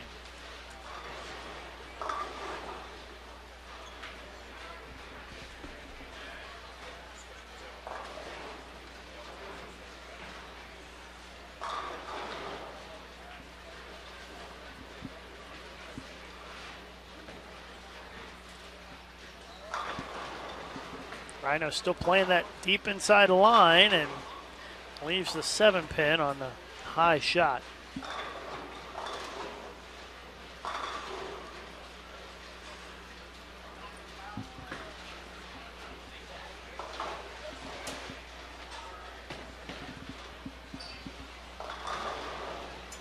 So Rhino looking at being in the 190s if he covers up his spare here.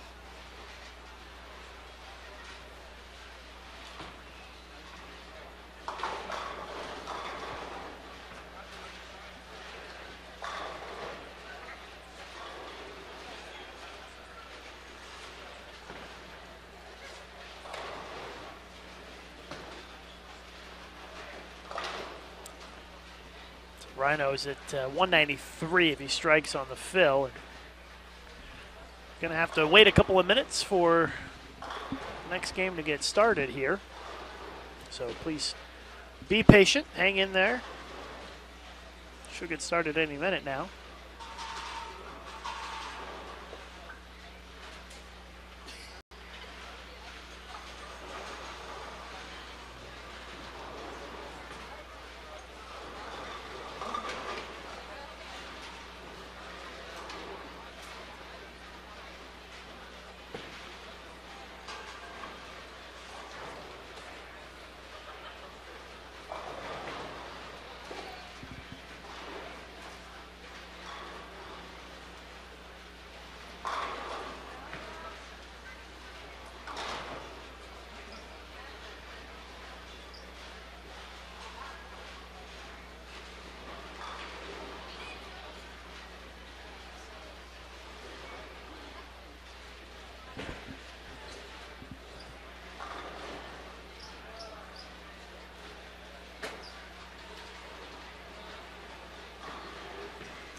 Gonna get underway pretty quick here with this final game.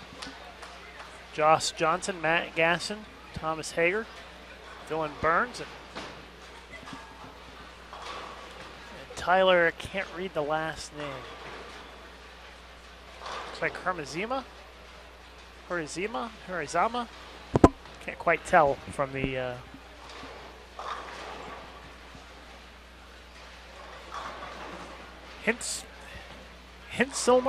Hitzelman? I can't read it, sorry. It's cut off too, which doesn't help. I'll have to wait till the live scoring comes up. If you guys know how to say that, let me know, because I'm not quite sure. Hinselman, there we go. Hinselman. Not only is it hard to read on the scoreboard, it's hard to read on his shirt too. You'll see it when it comes up. It's like green on green.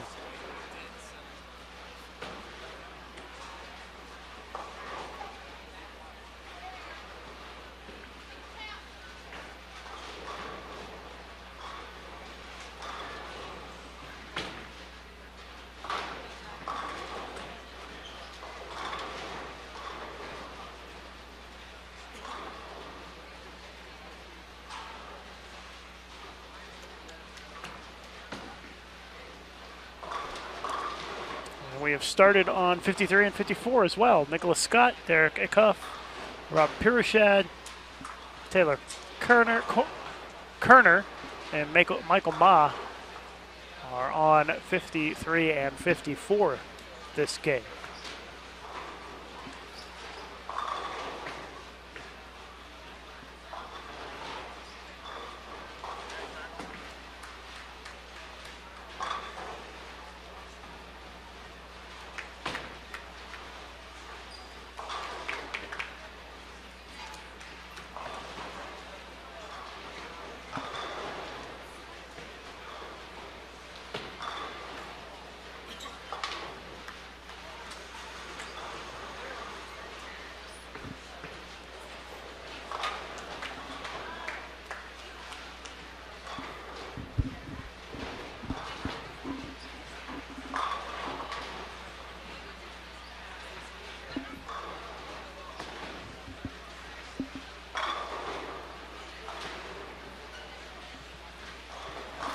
not quite everybody has started this game yet, this final game.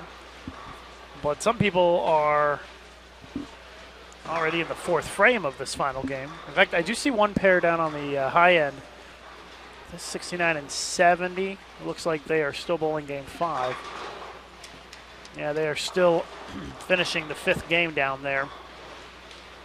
So that certainly will delay the standings from coming in here for a few minutes. Again, if you're watching on the live scoring, it's pairs lanes 51 and 52 and 53 and 54 are the featured pairs.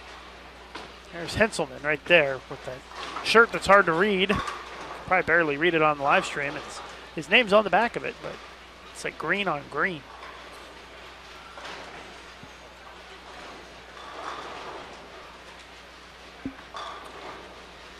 Oil pattern today is Paris, 47 feet. It's the long pattern. Tomorrow, I believe, is Atlanta.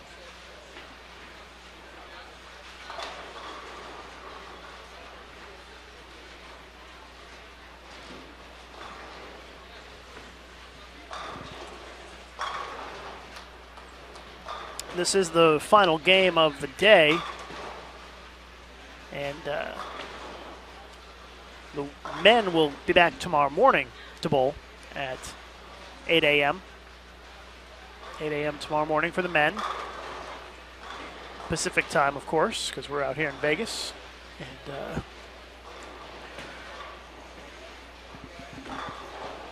And the women will bowl in the afternoon, probably about 2 p.m. Pacific time tomorrow.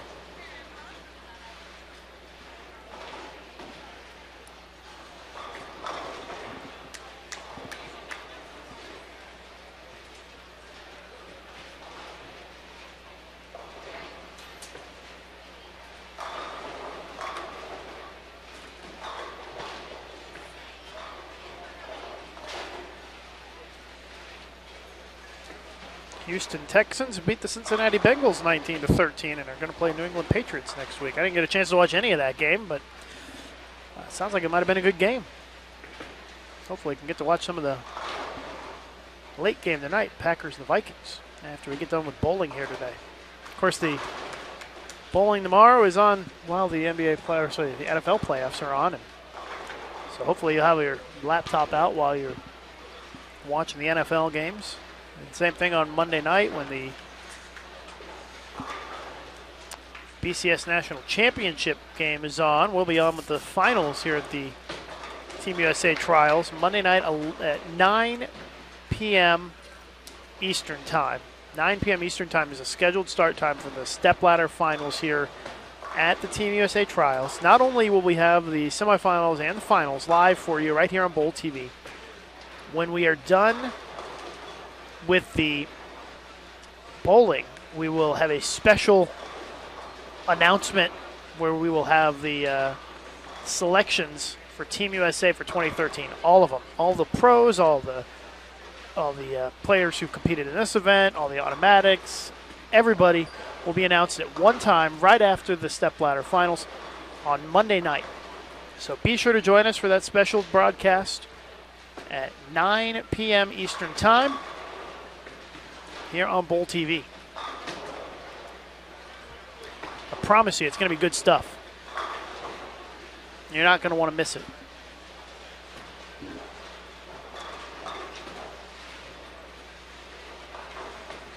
Zach asking if there's any 300s. Yes, there have been a few, and I'm starting to lose track. If anybody in the chat can recap for me all the 300s that we have had, that would be that'd be awesome. I think Jay Futrell had one. EJ Tackett.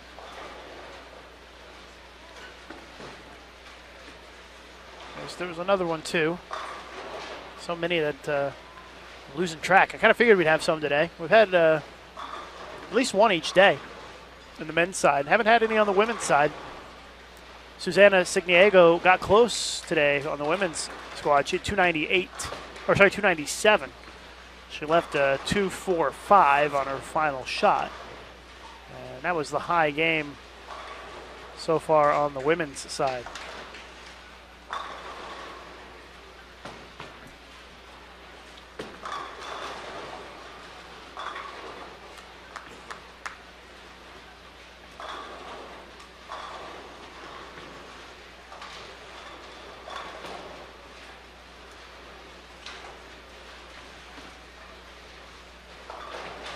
Oscar Chan was the one that I had forgotten. Thank you so much. So 3 300s today.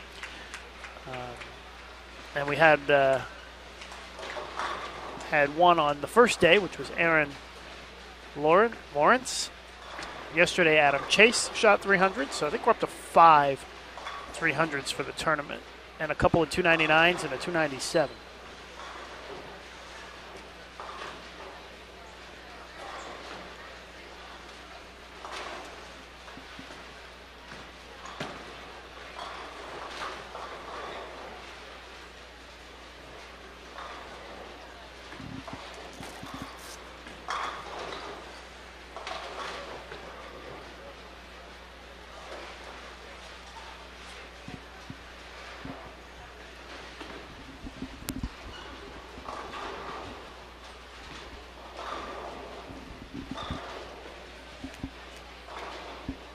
Yes, the asterisks and the Ys and all those designators on the standings are just to indicate that they are youth bowlers on the live scoring or the standings or any of those things.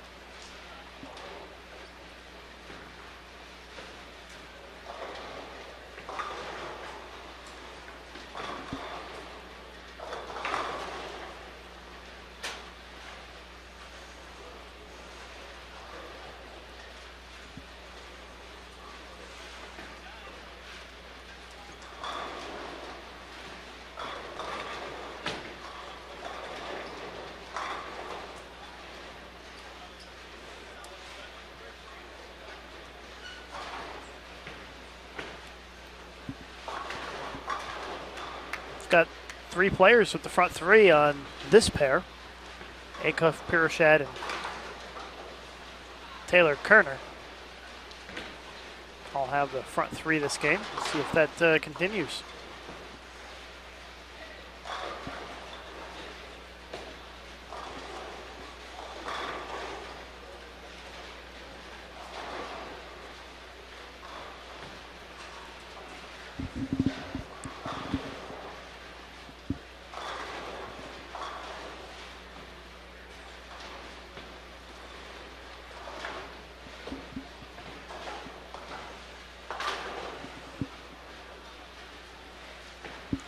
Waiting for the updated standings to come in. Like I said, there were some pairs that were running a little late or a little behind. And so I think that everybody has moved into game 6 now. At least that's what it looks like on the live scoring.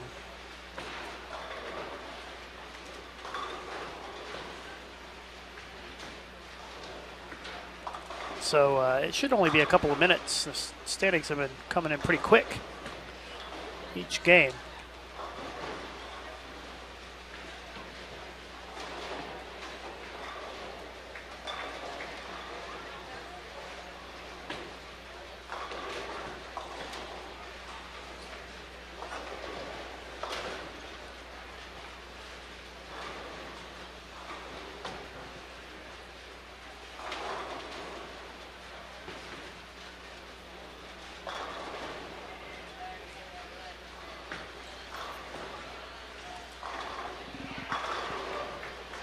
Well, Acuff left the 7 pin, so his run of strikes is over.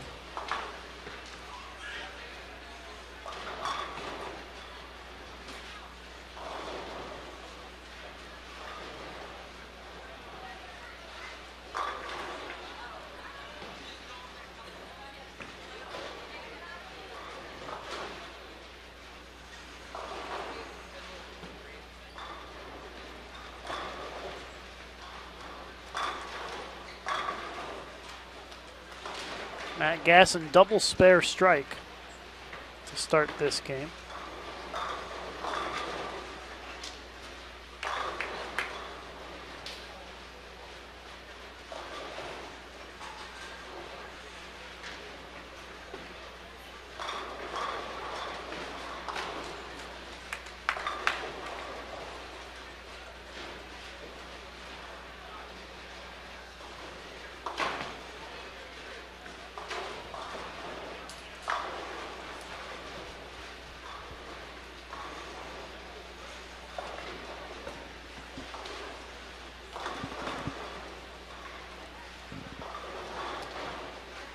Pirashad and Kerner both got the front four on the other pair.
Taylor, 7 going to go? It does not. So that'll end his run at 4 strikes.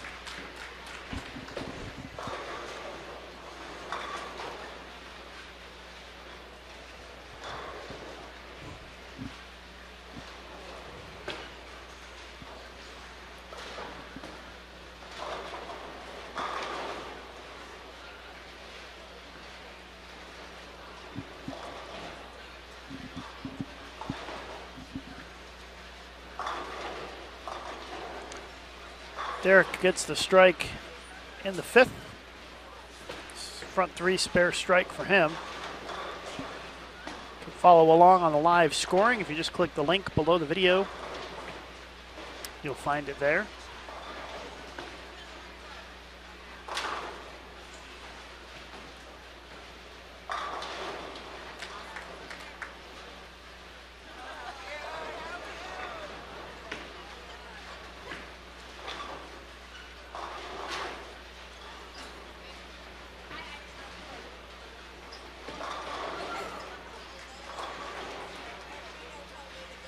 Should have new standings coming in any second now.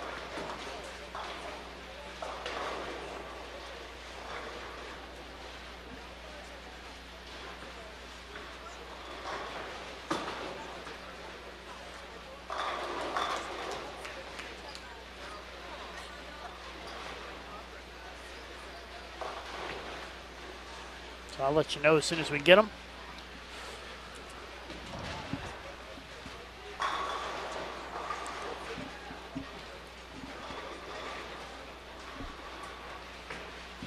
About halfway through our final game. Thanks to everybody who has subscribed to the channel here, our YouTube channel. We're closing in on that 10,000 number, 9,824 subscribers on our channel. And if you haven't subscribed, please do so. Click the subscribe button right above the video. And you can also set up email updates once you do get that subscription set up, and it is free. Totally free, and get some email alerts anytime a new video is posted. So it's a great way to be ahead of everybody else in terms of finding out when the videos are posted on our YouTube channel. So just click subscribe. Help us get to that 10,000 number. That'd be pretty cool if we could get that to 10,000 before the end of the tournament. Only need 186 more of you to 176 more of you. Now 171 because we got some more. So thank you very much to those of you who click subscribe. Lets me know you're listening too. I appreciate that.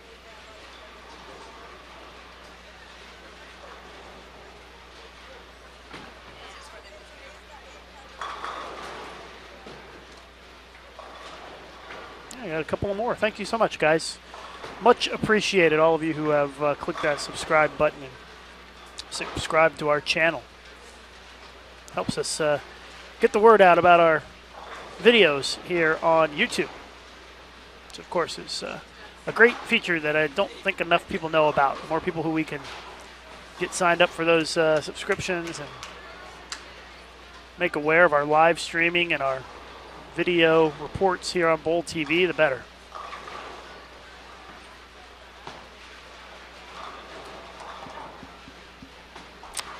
Rob Piroshad up on the left lane here has the front 5 this game.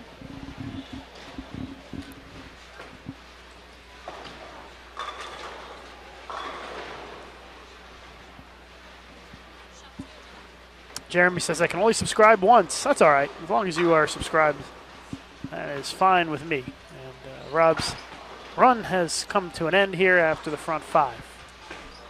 Here's Matt Gasson, double spare double for Matt to start this game.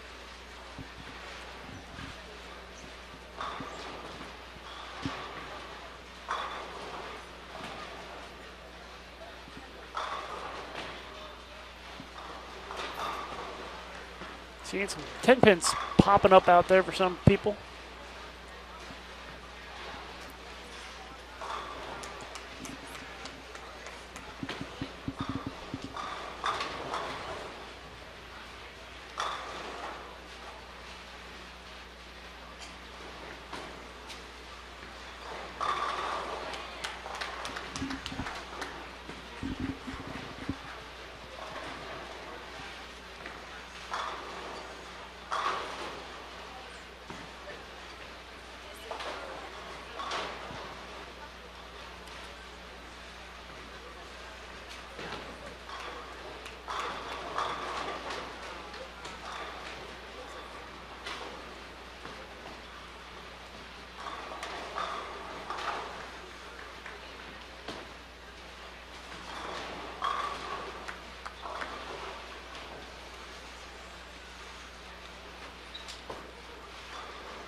Nice conversion there. The 178. You don't see that one get left very often or picked up very often.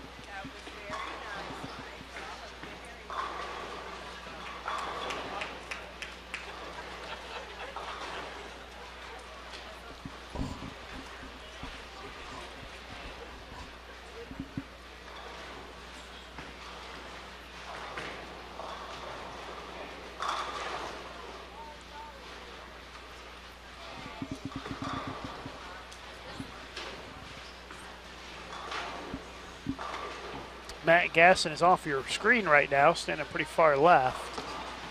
He missed the single pin in the last frame. I'm sure his dad will yell at him about that. And he just left an 8-10.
Eighth frame on 53 and 54, currently in progress.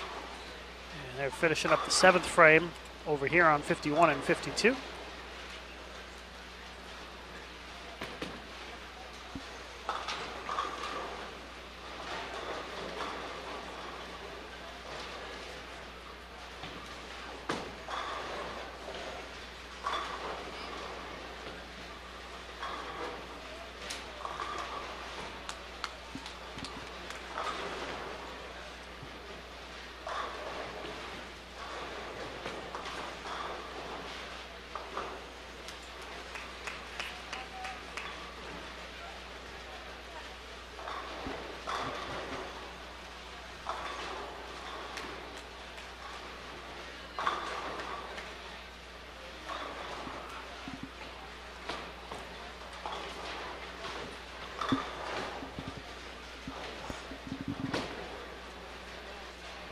Still waiting on those updated standings to come in. Should be seeing those pretty soon.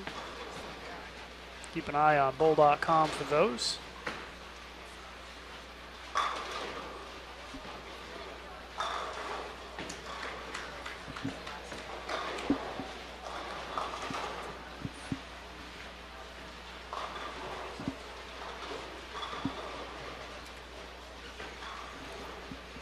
Just got the update in here.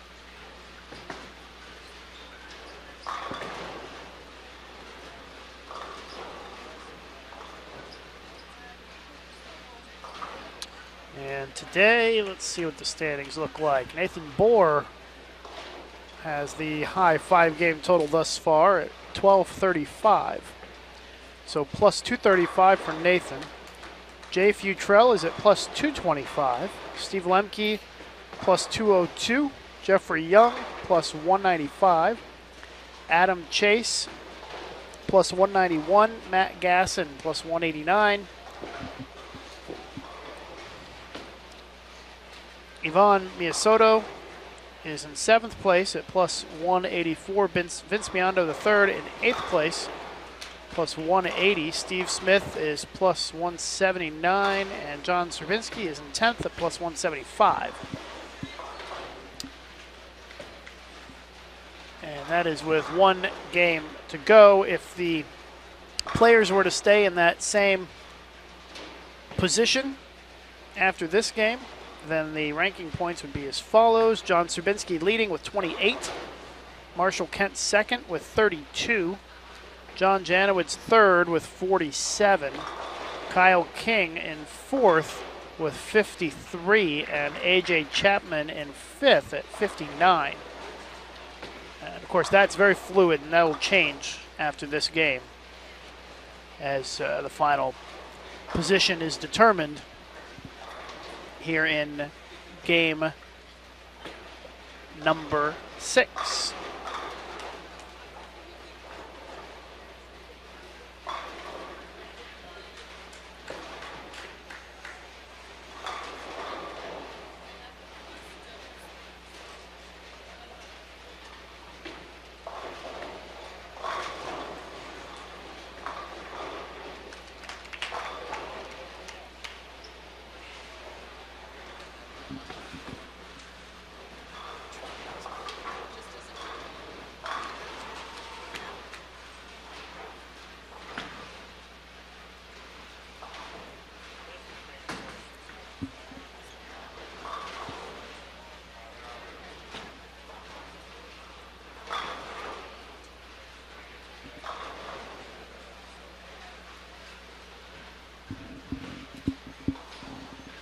Heading to a close here this game.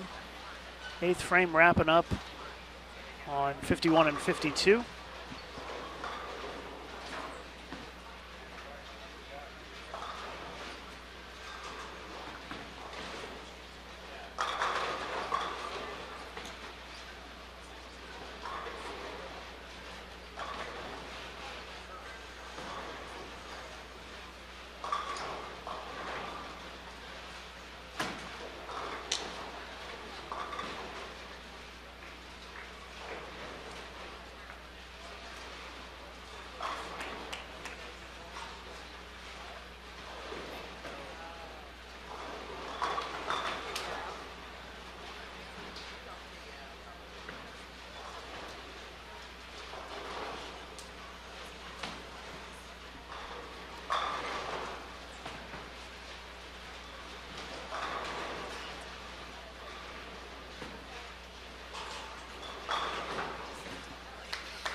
This is the last shot in the 9th frame on 53.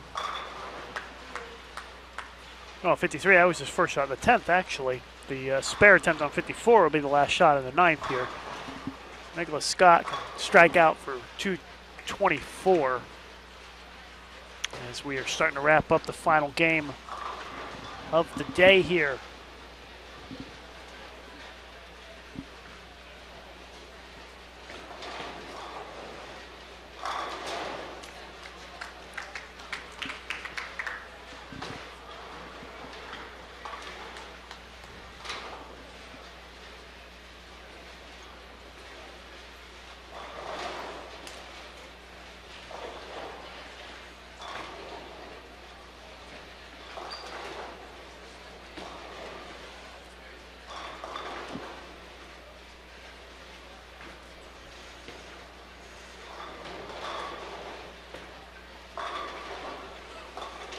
Hearing that Deron Booker has the front 9 on lane 25.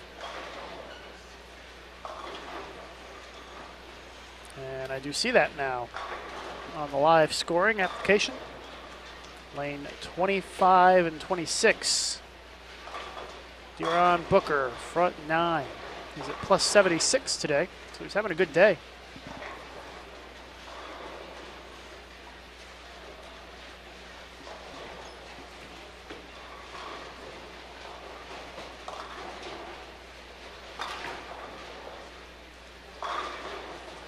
And I love how when that happens, somebody gets the front 9 and we let everybody know how 25 and 26 instantly becomes the most popular pair right now on the live scoring. That shows me that you guys are really paying attention to what's going on here. That's good to know. It's going to be a minute before he's up. I can't see him from here. It's too far away. It's 30 lanes away from here, but we'll be able to tell from the live scoring if he gets the perfecto. Be our 4th of the day if he can do it.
Michael Ma shot 201, Nicholas Scott 213.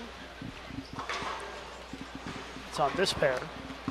Derek Acuff can shoot 233 if he strikes out. Taylor Kerner can strike out for 266 for Taylor.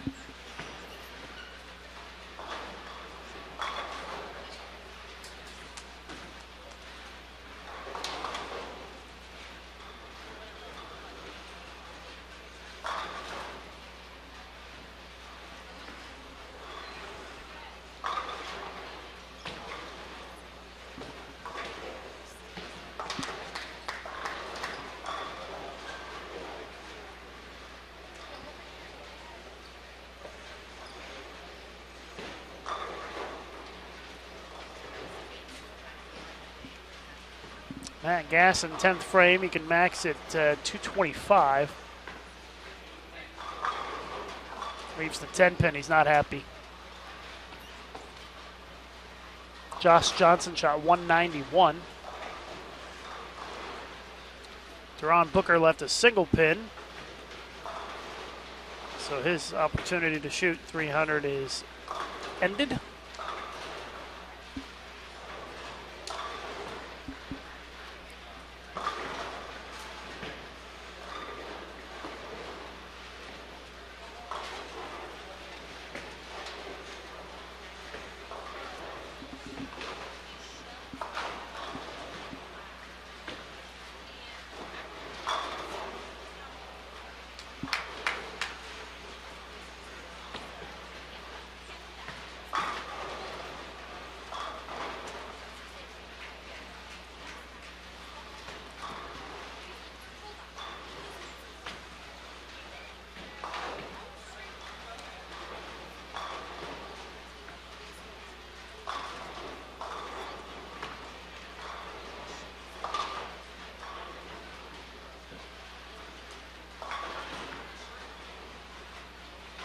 Nice split conversion there. The 6-7 split in the 10th frame. Thomas Hager puts him at 177 if he can strike on the fill.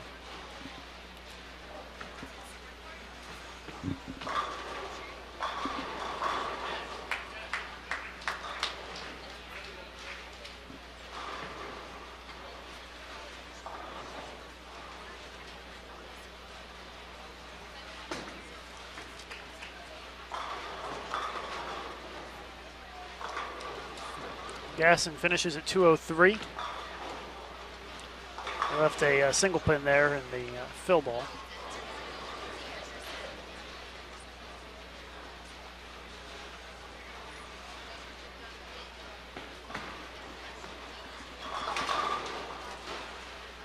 Taylor shoots 243. Rob can max at 248.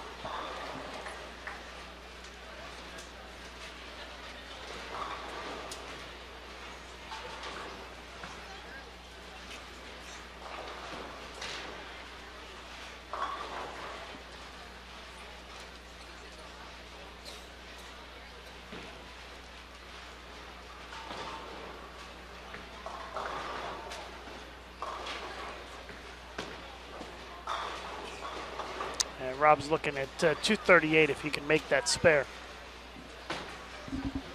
Just about closing it out here for the night.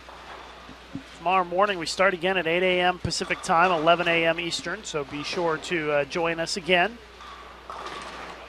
for our continuing coverage of the Team USA trials. The men will be back again tomorrow morning, bright and early, to go at it in round 4.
Tyler Hitzelman's going to shoot 160 if he strikes on the fill.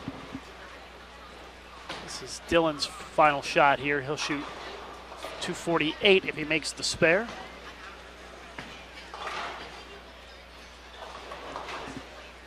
And it's going to be our final shot coming up right here and bring everything to a close for another day. So thank you so much, everybody, for tuning in again today, and we hope to see you back here again tomorrow on Bowl TV. Have a good night, and again, we'll be back tomorrow morning at 8 a.m. Pacific time. That's all for now. I'm Lucas Wiseman. Be sure to follow me on Twitter at Lucas_Wiseman. Have a good night, everybody. See you tomorrow.